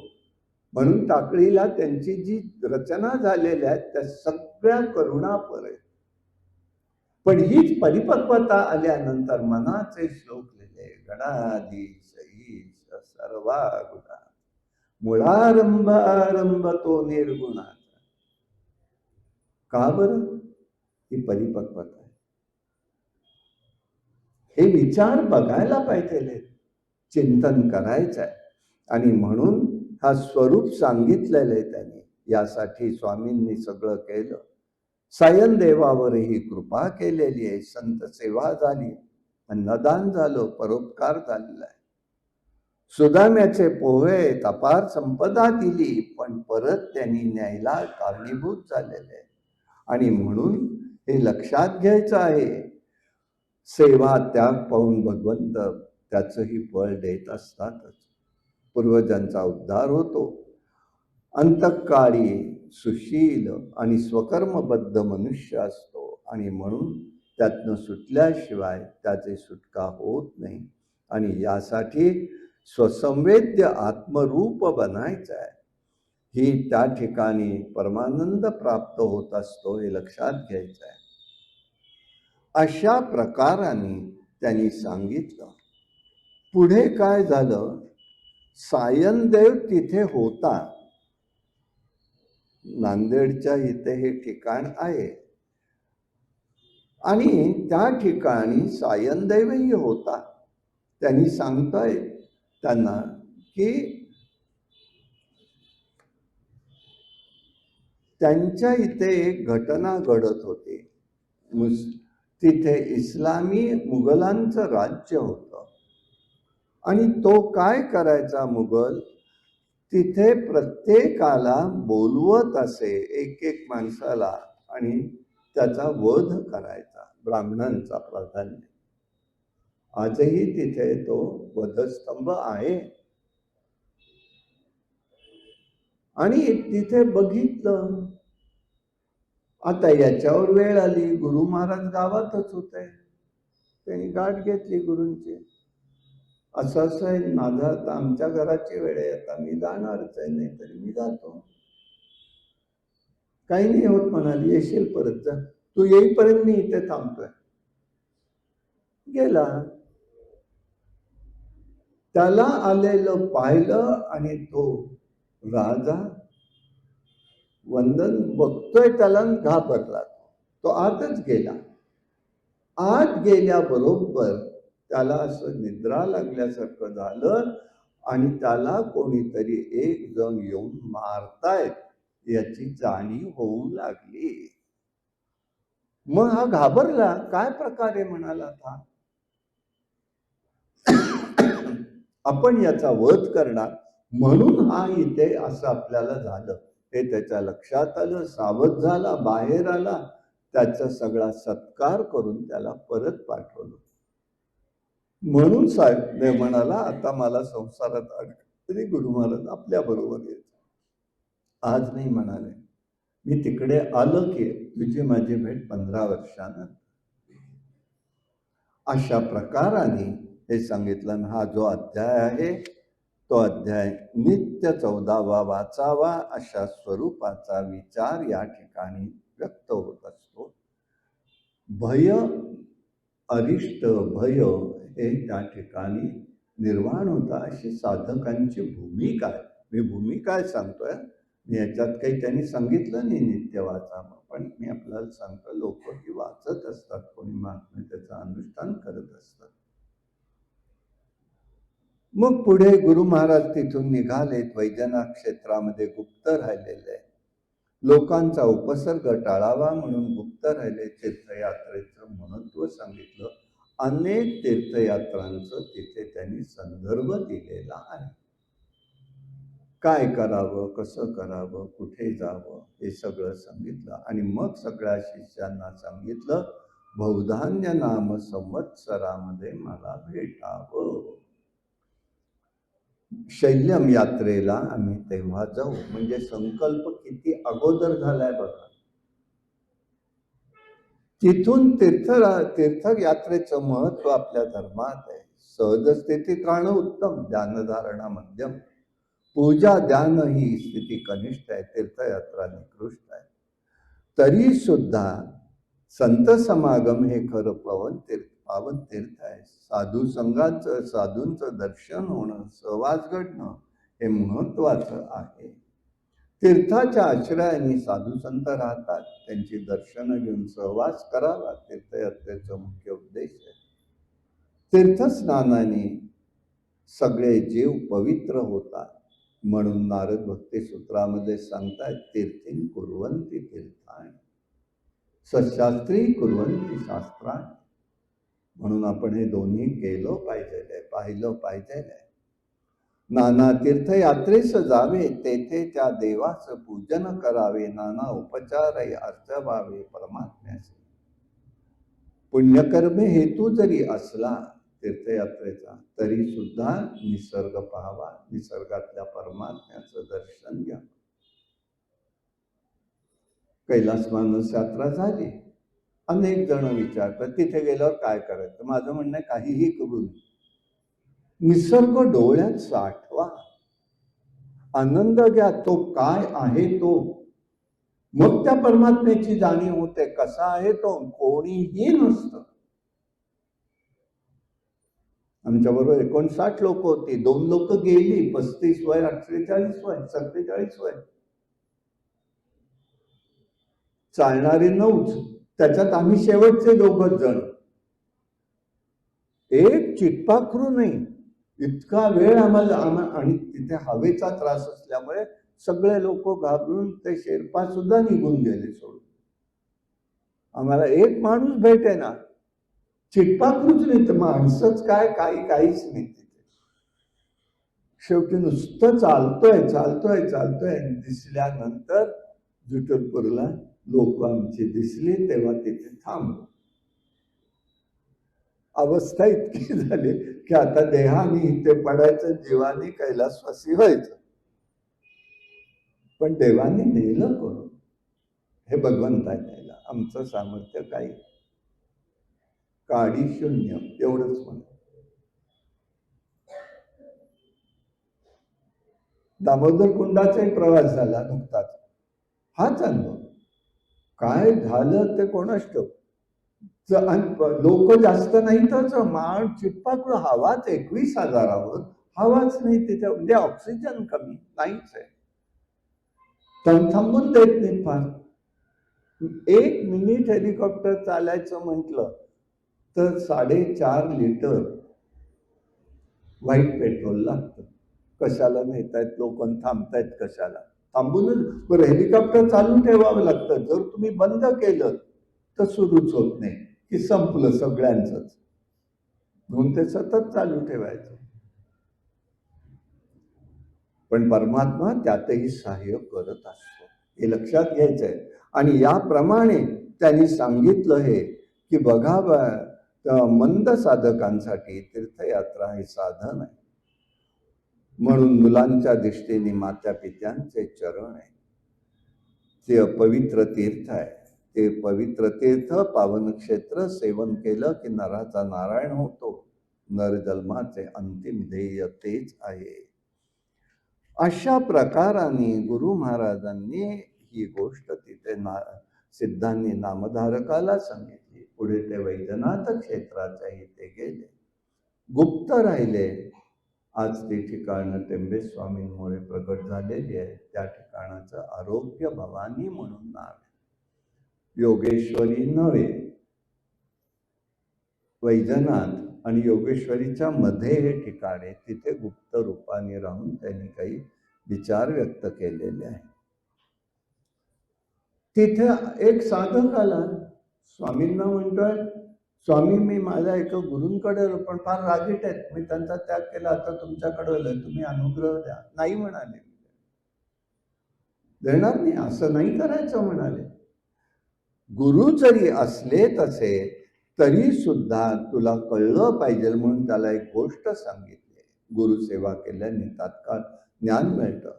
धौम्य मुनींची गोष्ट सांगितली. त्यांचे 3 शिष्य होते, अरुणी, वेद आणि उपमन्यू. कडतर सेवा केली. पूर्वीच्या परीक्षा घेण्याची एक पद्धत होती. विद्यार्थ्यांनी नाही सांगायचं आमच्या परीक्षा कधी घ्या, कोणी घ्या, कशा घ्या. हा काळ आत्ताचा, तेव्हा नाही. तिथे 3 गोष्टी पाहिजे, भाव, भावना आणि सत्व. या परीक्षा होत्या. ह्या परीक्षा अशा होत्या, त्यांनी बघितलं. अशा पद्धतीने तिघांचंही स्वरूप बघितलं त्यांनी. एकाला सांगितलं पाणी जातंय वायात, ते तू काही करून अडवायचेच, माझ्या शेताकडे वळवायचं. तो खूप प्रयत्न करतोय, जमेना. शेवटी स्वतःचा गुरु महाराजांचं स्मरण करून स्वतःचा देहच तिथे आडवा केला आणि त्या पाण्याला अडवून शेतीकडे वळवलं. एकाने सांगितलं तू काही नाही, भिक्षा आणायची आणि गुरही राखायचे. हा गुरु राखायचा, भिक्षा मिळायची, काही वेळेला कमी मिळेल, जास्त मिळेल, की दोन्हीलाही गुरूंनी रागवावं, यांनी शांत राहावं. आणि मग तिथे गंमत अशी झाली की एक दिवस त्यांच्या लक्षात आलं, त्याला भिक्षा मिळेल तरी हात सुदृढ कसा राहतो एवढा, शांत कसा राहतो. त्यांनी बघितलं तर वासरू गाईचं दूध पिताना जे 4 थेंब पडत होते तो हा घेत होता. तेही त्याला बंद केलं. शेवटी त्यांनी धोत्राचं याचं दूध चीक निघायचा पानातला तो घेतला. त्याच्याने डोळे ते उडाला, डोळे गेले, तो विहिरीत पडला. गुरु महाराज म्हणाले आज आला का नाही, बघायला गेले. ही गुरूंची स्थिती होती, शिष्याची काळजी कशी घ्यायची. सांदीपनी ऋषींकडे भगवान श्रीकृष्ण आणि बलराम होते ना, मुलं गेलेत, वनात गेलेत, आले नाहीत, सुदामाला पाठवलं, तोही आला नाही. काय झालं? सकाळी गुरु महाराज निघणार बघायला, संदीपनी ऋषी, तो हे तिघही जण परत आलेले. काय रे झालं बाबांनो? ही कळकळ होती. आज विद्यार्थ्यांच्या मनावरती शिक्षकाचा अवलंबून, दुर्दैवाचा भाग. मग गुरूंनी ओळखलं, तो पडलेला आहे, त्याला बाहेर काढलं, आपल्या दिव्य शक्तीने त्याला दृष्टी दिलेली आहे. अशा प्रकाराने त्यांनी, एक जण होता, तिसऱ्याला दिली शिक्षा, परीक्षा पाहिली की तू हे धान्य सगळं घेऊन जा. तो बैल थकला, ह्याला नेता येतं, बैलाला नेता येईना. शेवटी त्यांनी स्वतःच्या गळ्यात दावं बांधलं आणि तो ते ओढत ओढत घेऊन गेलेला आहे. तेव्हा गुरु महाराजांनी बघितलं, यासाठी या ठिकाणी आपल्याला या परीक्षा अशा घेतल्या जायच्या. पश्चाताप त्यांना तिघांना होत असे, परंतु प्राणत्यागा निघाल्या जवळ येऊन त्यांनी त्या ठिकाणी त्याला शांत केलेलं आहे आणि त्यांना सांगितलं, आता तुम्ही योग्य त्या मार्गाने चला. म्हणून समर्थ म्हणतात ती ओवी योग्य आहे. सेविले ते सेवावे, अन्न घेतलेची घ्यावे, जीवन तैसे श्रवण मनन केलेची करावे. आपल्याला श्रवण मनन आणि निधिध्यास हा साधन मार्ग आहे, पुराणांतर्गत आहे. श्रवणम, कीर्तनम, अर्चनम, दास्यम, हे सगळे 9 प्रकार जरी असले तरी सुद्धा ते सामान्यपणे वेदधर्माने दिलेला मार्ग म्हणजे एकच आहे, श्रवण मनन निधिध्यास आणि समाधी. हे असले पाहिजे, तरच त्या ठिकाणी गुरूंचा महिमा आपल्याला समजू शकतो. अविद्येने आणि अज्ञानाने जीवानी बद्ध असतं, ज्ञानाने जीव मुक्त होतो. गुरुभाव आणि ज्ञानसत्ता याचा समन्वय समजला पाहिजे. गुरु ही जडदेहातली शक्ती आहे. तेव्हा ज्ञानाधिकरण हे त्याचं नाव आहे. ज्ञानाच्या ठिकाणी गुरु हे प्रचिन्न असतात, म्हणून ईश्वर सर्वाचा आदिगुरु आहे. आणि यासाठी ज्ञान मर्यादित राहतं आणि ईश्वर हा पूर्णपणे अमर्याद आहे. म्हणून ओम जन्माद्यस्य येतो द्वयाधिक तेच विघ्नस्वराट, तेने ब्रह्म हृदय आदि कवये मुह्यंती सूर्या.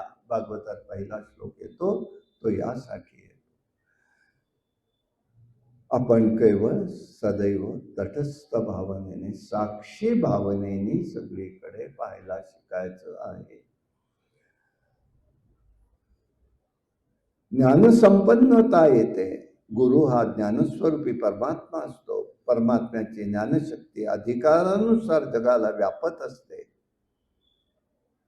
त्यामुळे लहान मोठा तारतम्य भाव, शक्ती आणि याचा विचार करायचा आहे. या भूमिकेने यांनी हे सगळं सांगितलं. यासाठी गुरुचरण कमळी भ्रमराप्रमाणे चिटकून सेवा करत राहायचंय. शिष्य प्रशिष्य परंपरा निर्माण होते. सर्व विद्या कुशलतेने प्राप्त होतात. संसार सुखमय होतो. विद्या संपन्नतेने दिव्य भोग प्राप्त होतात. संचित क्रियमान आणि विद्यमान कर्मातून जीवाची मुक्तता होते आणि स्वानंद अनुभवायला मिळतो. हा भाग त्या ठिकाणी आपल्याला कळून येतो. अशा प्रकाराने सिद्ध नामधारकाला हे सगळं सांगतायत. बाबा तुला करायचं झालं तर कसं तू करायचं.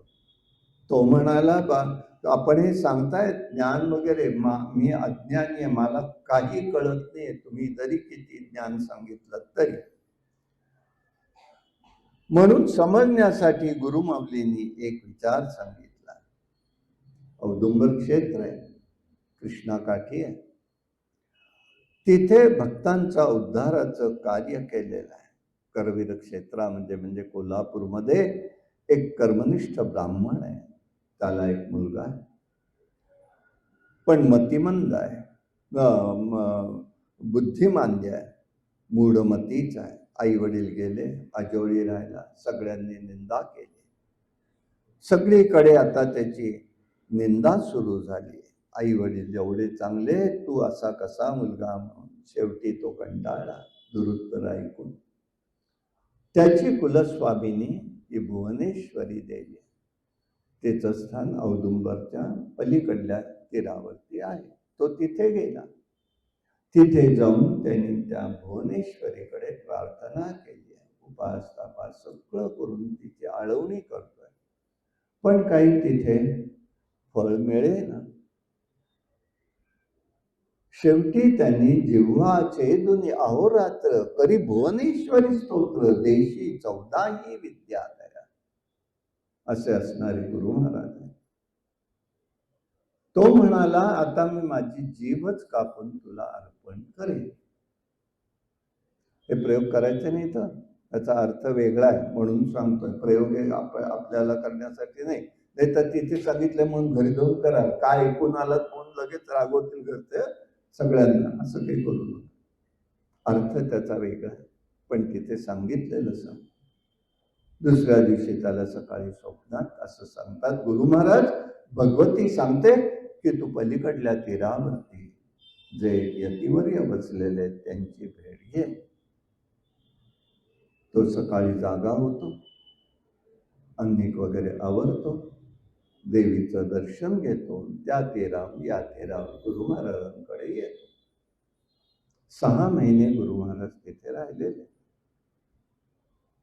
आणि त्यांनी त्याला पाहिल्यावरती त्याच्या मस्तकावरती हात ठेवलेला आहे. शिरकमल आणि जिव्हा वाहण्याचा संकल्प झाला, त्यावेळेला त्याची इच्छा अशा प्रकाराने पुरी झालेली आहे आणि सगळं त्याला त्या ठिकाणी प्राप्त झालं. मग जिव्हा छेदून अहोरात्र काय आहे? त्याचा अर्थ त्यांनी अखंडपणे जिव्हेनी भगवंताचं भगवतीचं नामस्मरण केलेलं आहे.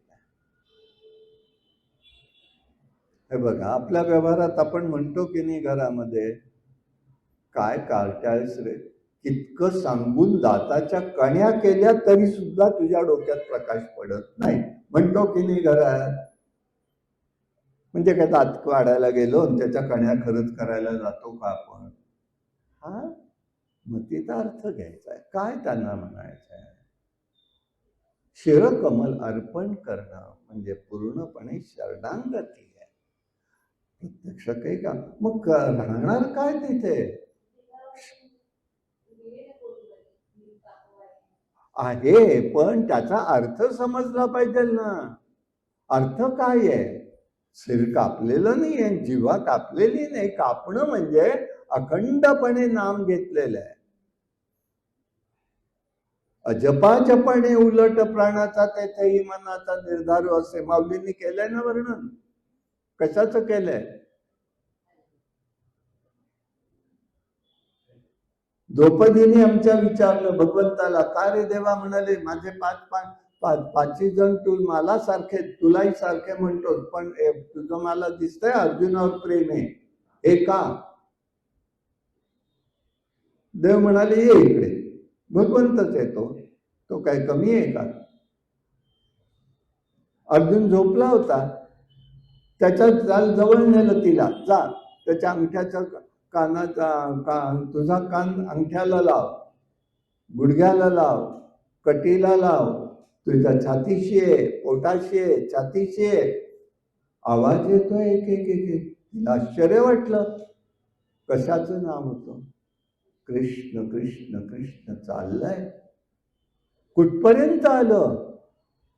केसापर्यंत. केस लोळणारे खाली पलंगाचा इथे होते, तिथेही आवाज येतोय. मग कुठलं नाव येतं? ही जिव्हाचे. जेव्हा प्रत्यक्ष नाही, अर्थ आपण त्याचा पाठीमागचा गृहार्थ घ्यायचा आहे. असं केलं ते कोण उपासना करत बसेल? नाही, असं नाही. अर्थ म्हणून म्हटलं ना मी तुम्हाला काल पहिल्या दिवशी काय सांगितलंय की ह्याच्या पाठीमागचा अर्थ समजून. आता दुसरा त्याच्यातला एक आध्यात्मिक अर्थ सांगतो. एवढ्यावरच झाले का त्याला कृपा? नाही. त्याच्या पाठीमागे असं आहे की हा एक ब्राह्मणाचा मुलगा आहे. उपजतच त्याच्या घरामध्ये वैदिक ज्ञान आहे. या वैदिक ज्ञानाला त्या ठिकाणी वैशिष्ट्य होतं. ते ज्ञान त्या ठिकाणी मुरलेलं आहे. त्याला तळमळ लागलेली आहे. सुप्त ज्ञान जागृत करायचं आहे. म्हणून गुरु महाराजांचं दर्शन, तळमळ लागली, लोकांनी लोकेशणा केल्या, तरीही तो त्या ठिकाणी तादात्म्य त्याच्याशी लक्ष दिलं नाहीये त्यांनी. आणि म्हणून त्याला त्याचं महत्व समजलेलं आहे, हे लक्षात घ्यायचंय. आणि यासाठी त्यांची वडिलांची ज्ञानशक्ती सुप्त रूपात होती. निंदेमुळे तळमळ लागली. तळमळ ज्ञानप्राप्तीची उपकारक घटना आहे. शिकावं वाटतं पण लक्षात राहत नाही. निंदेमुळे मूढपणा, पश्चाताप झाला. पश्चाताप, जिज्ञासा, पैतृक गुण, प्रखर तळमळ ही गुरुकृपेची शृंखला आहे. म्हणून ही कृपादृष्टी होऊ शकली, हे लक्षात घ्यायचंय. उगीच्या उगीच झालेलं नाहीये. उगीच कोणी येऊन केलेलं नाहीये. ही सुप्त शक्ती होती त्याच्या इथे. आणि यासाठी हे शिरकमल वाहणं काय, जिव्हा चेपणं काय नाहीये. अनन्य गतिकता आहे या घटनेचा चमत्कार किंवा हे म्हणून बघायचं नाही, तर त्या ठिकाणी त्याच्या ठिकाणचा मतितार्थ बघायचा आहे, भावार्थ बघायचा आहे. त्याच्याशिवाय नाही. तिसरी गोष्ट त्यात आहे, शक्तिपात दीक्षेचा हा अनुग्रह. शक्तिपात म्हणजे काय? शक्तीचा नाश नाही, अतींद्रियांना जागृती मिळणं. अतींद्रिय म्हणजे जेवढा वर जडदेह आहे तितका देह आतमध्ये, आतमध्ये जो देह आहे तो सूक्ष्म देह आहे. जेवढी इंद्रिय इथे तेवढी तिथे आहे. जडदेहाला सगळ्या मर्यादा आहेत. पाहण्याची मर्यादा, ऐकण्याची मर्यादा, पण सूक्ष्म देहाला मर्यादा नाही. त्याचा परिणाम काय होतो? ही जशी गुरूंकडनं कृपादृष्टी होते, शक्तिपात होणं म्हणजे अंतर इंद्रियांना चालना मिळणं, अंतर इंद्रिय जागृती होणं. ही अंतर इंद्रिय जागृती झाली, त्याचं नाव आहे शक्तिपात. आणि हा शक्तिपात दीक्षा गुरूंकडनं त्या ब्राह्मणावरती झालेली आहे. हा तिथे त्या पाठीचा अर्थ आहे. म्हणून पश्चाताप, जिज्ञासा, पितृदत्त गुण, सप्तगुण, प्रखर तळमळ, गुरुकृपा ही शृंखला होती. त्यात भक्तीचा आणि त्यागाचा दुवा जोडणारी ही ज्ञानाची शृंखला आहे, हे आपल्या लक्षात येईल. अशा प्रकाराने ही गोष्ट आपल्याला अनुभवता येते. आणि म्हणून हे पाहायचं आहे आपल्याला. अशा प्रकारे नरसिंह सरस्वती स्वामी महाराज आता मात्र तिथून निघाले. 6 महिने तिथे राहिले. तिथून निघाले ते वाडी क्षेत्रात गेले. वाडी क्षेत्रात 12 वर्ष राहिलेले आहे. आत्ता जे ठिकाण आहे तिथे जंगलच होतं. औरवाड हे मुख्य गाव, इकडल्या बाजूला कुरंदवाड गाव, याला जोडणारा रस्ता म्हणजे त्यांची पाऊलवाट. आणि इकडे गुरु महाराज औदुंबराच्या झाडाखाली असायचे. अशा प्रकाराने तिथे होते. एक दिवस तिथून ते अमरापूर गावात गेले आणि त्यांना त्या ठिकाणी कोरडी भिक्षा घालायचे म्हणून थांबले होते.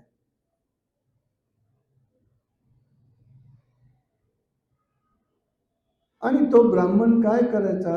भिक्षा मागायचा.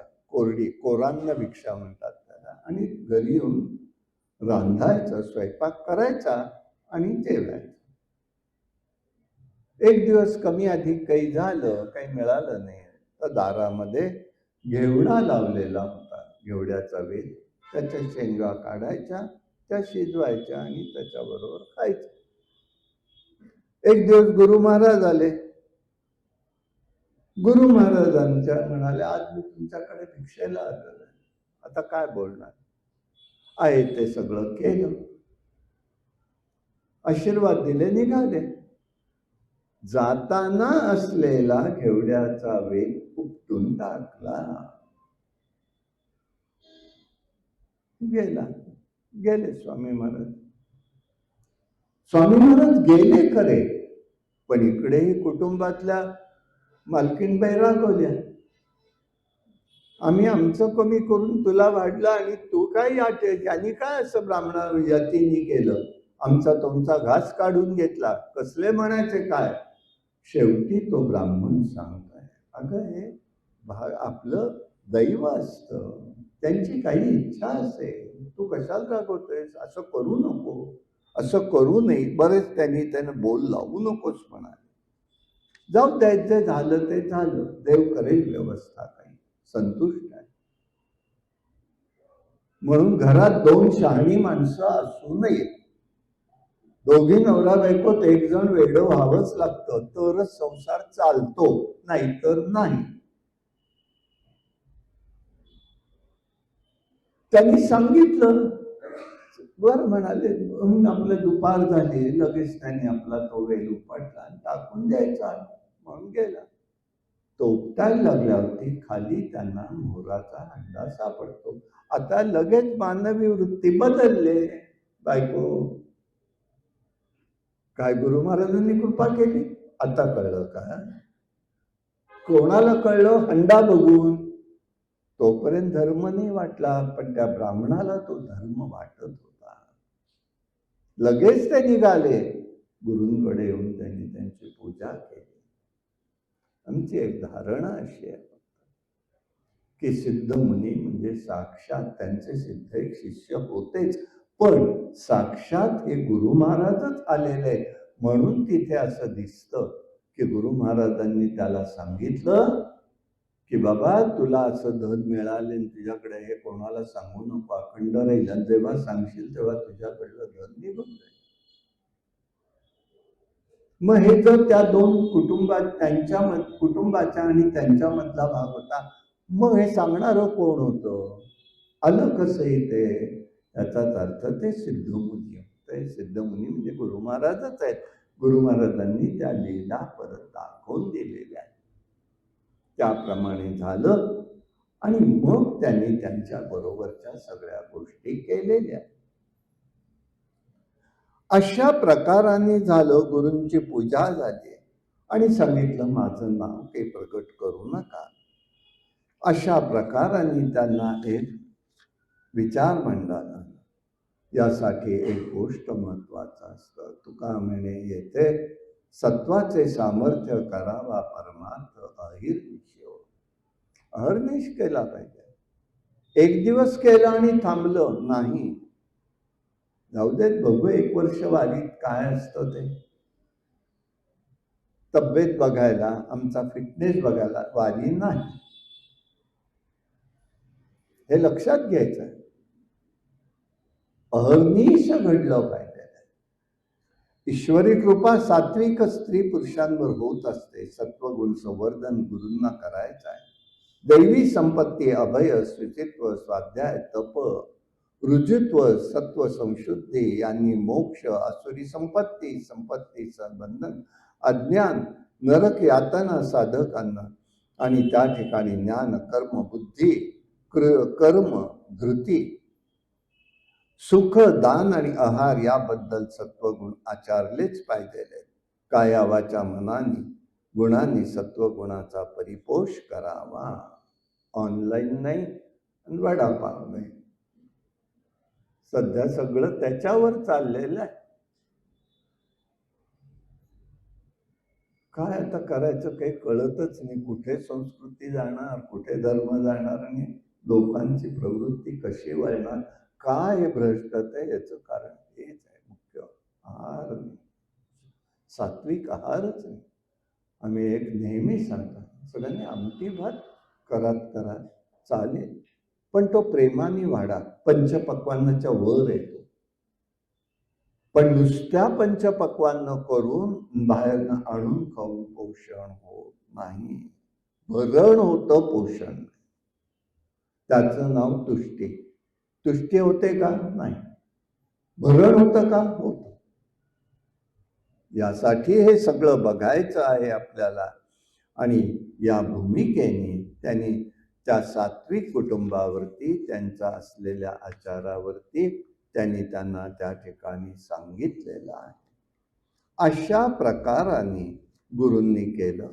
पुढे वाडीमध्येच ते राहिले असताना एक दिवस त्या ठिकाणी गुरु महाराज रोज कृष्णामाईवर स्नानाला जायचे.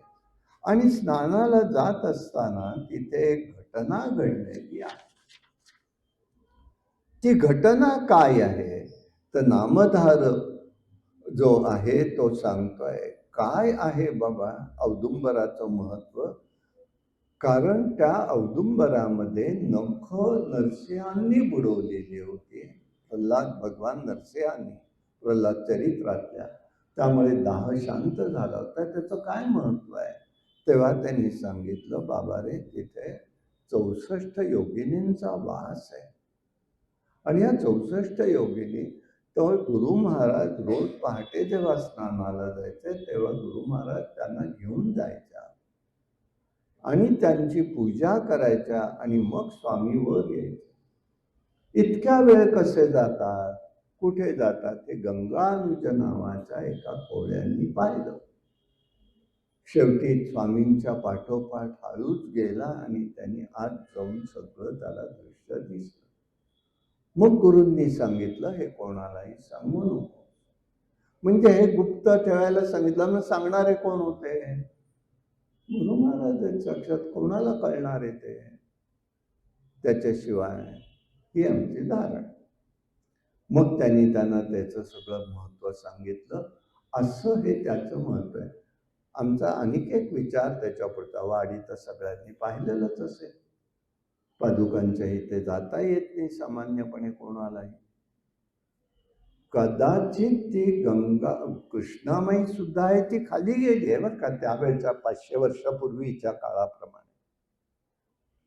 तर तिथून ते आत गेलेले असावे ही धारणा.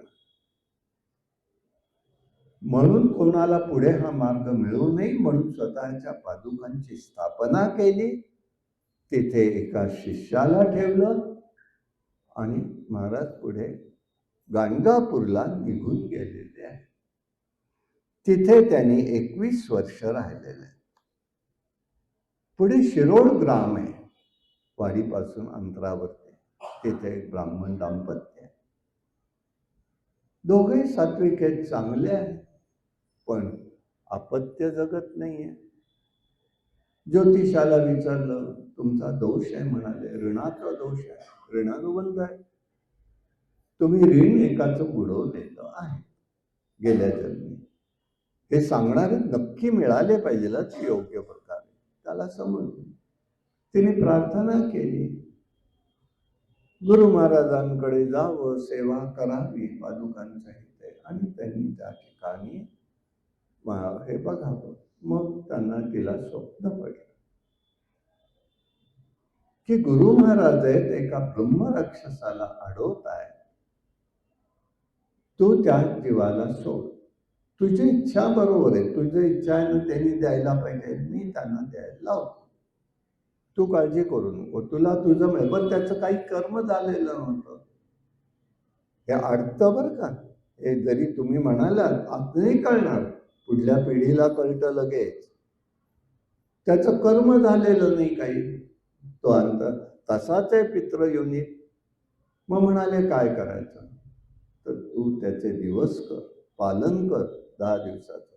10व्या दिवशी त्याला मुक्ती दे आणि मग त्याप्रमाणे तुला पुढे ती मुक्ती मिळेल. मी ती देतो पण ह्या जीवाला अडकवू नको, तिला पुत्र होऊ दे. तो ब्रह्मराक्षस गप्प बसला. हिला ते कळालं. तिने लगेच त्याप्रमाणे केलं. दिवस केले, यथाशक्ती केलं, सगळं केलं.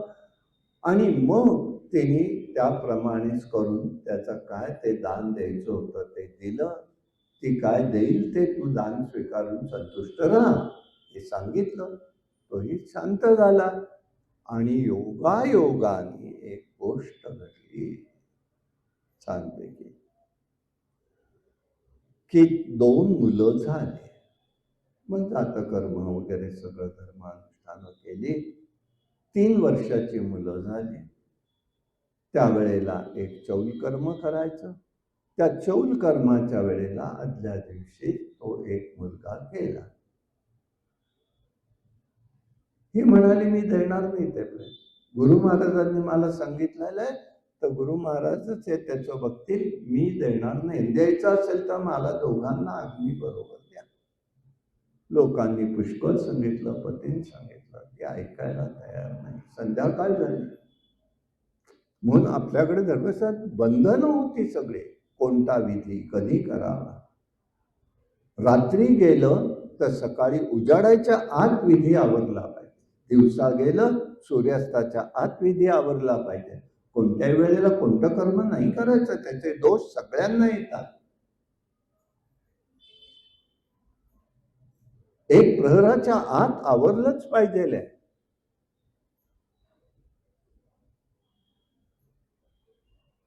तर म्हणाले लोकही सोडत नाही, आता बघेल आपण तरी काय करणार. वास यायला लागला की टाकून दिली तिकडे. वाट पाहत बसली. ही रात्री उठली, पादुकांपाशी गेली, आपलं डोकं तिने आपटलंय.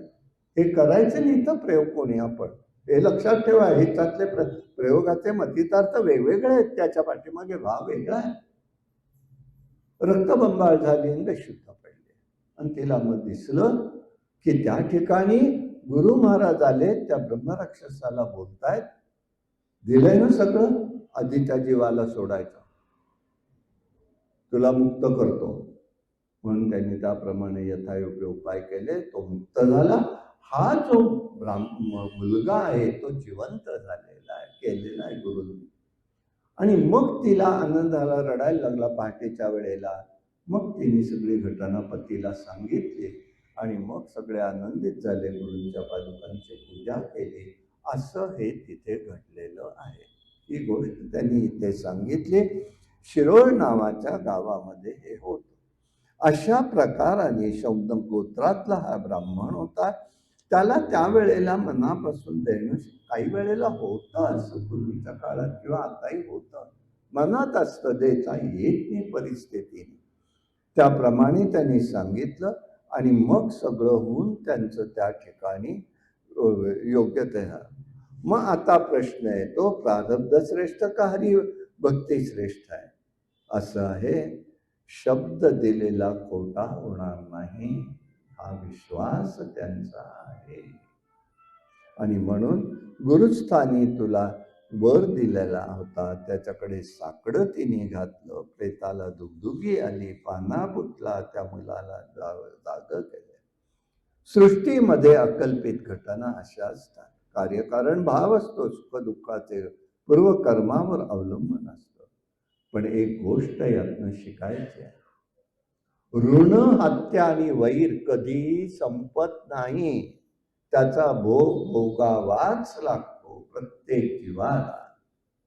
ऋण हत्या वैर हे सतत बरोबर येतं, जन्मोजन्म येतं. म्हणून करू नये. म्हणून ईश्वरी कायदे कठोर आहेत, ते अज्ञानी आहेत. ज्ञानी तपस्वी अवतारी पुरुषांना भोगावे लागतात. याला त्या ठिकाणी सांगितलं, अनुकूलता ही परिस्थितीवर अवलंबून नसते. अनुकूलता प्रतिकूलता धनकोच्या ऋण प्रारब्धावर अवलंबून असते. मालमत्ता, कर्ज, तळमळीनी, शापानी जीव बांधले जातात. आणि यासाठी आपल्याला सावध राहायचंय, हे लक्षात घ्यायचं आहे. वरदाने या घटना विविध माणसांच्या कर्माचे धागे दोरे गुंतलेले असतात. आणि म्हणूनच एक गोष्ट आहे, कर्मानुगती सांगता येत नाही, हेच लक्षात येतं. यासाठी प्रत्येकाने एकच लक्षात ठेवायचं, प्रारब्ध भोग भोगून संपवायचा आहे. आनंदाने मी म्हणत नाही, पण दुःखाने नको. तो बंध परत पुढे येतो. कालात्म श्रीहरी, काळ हा परमेश्वराचा अवतार आहे, श्रीहरीचा अवतार आहे. लक्षात घ्या, काळ हा श्रीहरीचा अवतार आहे. आम्ही त्याला भूषण देतो, दूषण देतो, पुन्हा आमचं पापकर्म वाढलेलं असतं, म्हणून करायचं नाही. या घटनेचा मतितार्थ लक्षात घ्यायचा आहे. ऋण हत्या वैर कोणालाही चुकत नाही, हे नामधारकाला सिद्धमुनी सांगताय. म्हणून ही घटना सांगितली आहे, त्या पाठीमागचा अर्थ वेगळा आहे. आणि यासाठी देह पंचमहाभूतक आहे, तो नश्वर आहे. जीव चेतन स्वरूप आहे, कर्माने परतंत्र होतो, ज्ञानोत्तर तो स्वतंत्र आहे, अविनाशी आहे, हे समजलं पाहिजे. मुलाचा देह पडला, जीव हा आत्मरूप आणि ब्रह्मरूप परमानंद रूप स्वतंत्र अविनाशी सुखरूप आहे. सुषुप्ती काळात सर्व लीन होतं आणि म्हणून त्या ठिकाणी अनंत चिरस्थायी असलेल्या परमात्म्याचं अखंड चिंतन करायला पाहिजे, तरच आपल्याला त्याचं स्वरूप जाणता येतं. मती आणि हे अध्याय नित्य जर गुरुचरित्र कोणी वाचत असेल, हा 20 आणि 21वा अध्याय एकत्रच वाचायचे असतात. त्याचं कारण एवढं की 20व्यामध्ये मुलगा मृत आहे, 21मध्ये सजीव झालेला आहे, जिवंत झालेला आहे. मग तो मुलगा वाचून ठेवायचा नाही. तसंच 30, 31, 32 अध्याय सतीच्या चरित्राचे आहेत, तेही तोडायचे नसतात. नित्य वाचणाऱ्यांसाठी सांगतो, त्यांनी पूर्णपणे तिन्ही अध्याय तेही बरोबर, हे 2 अध्याय बरोबर वाचावेत.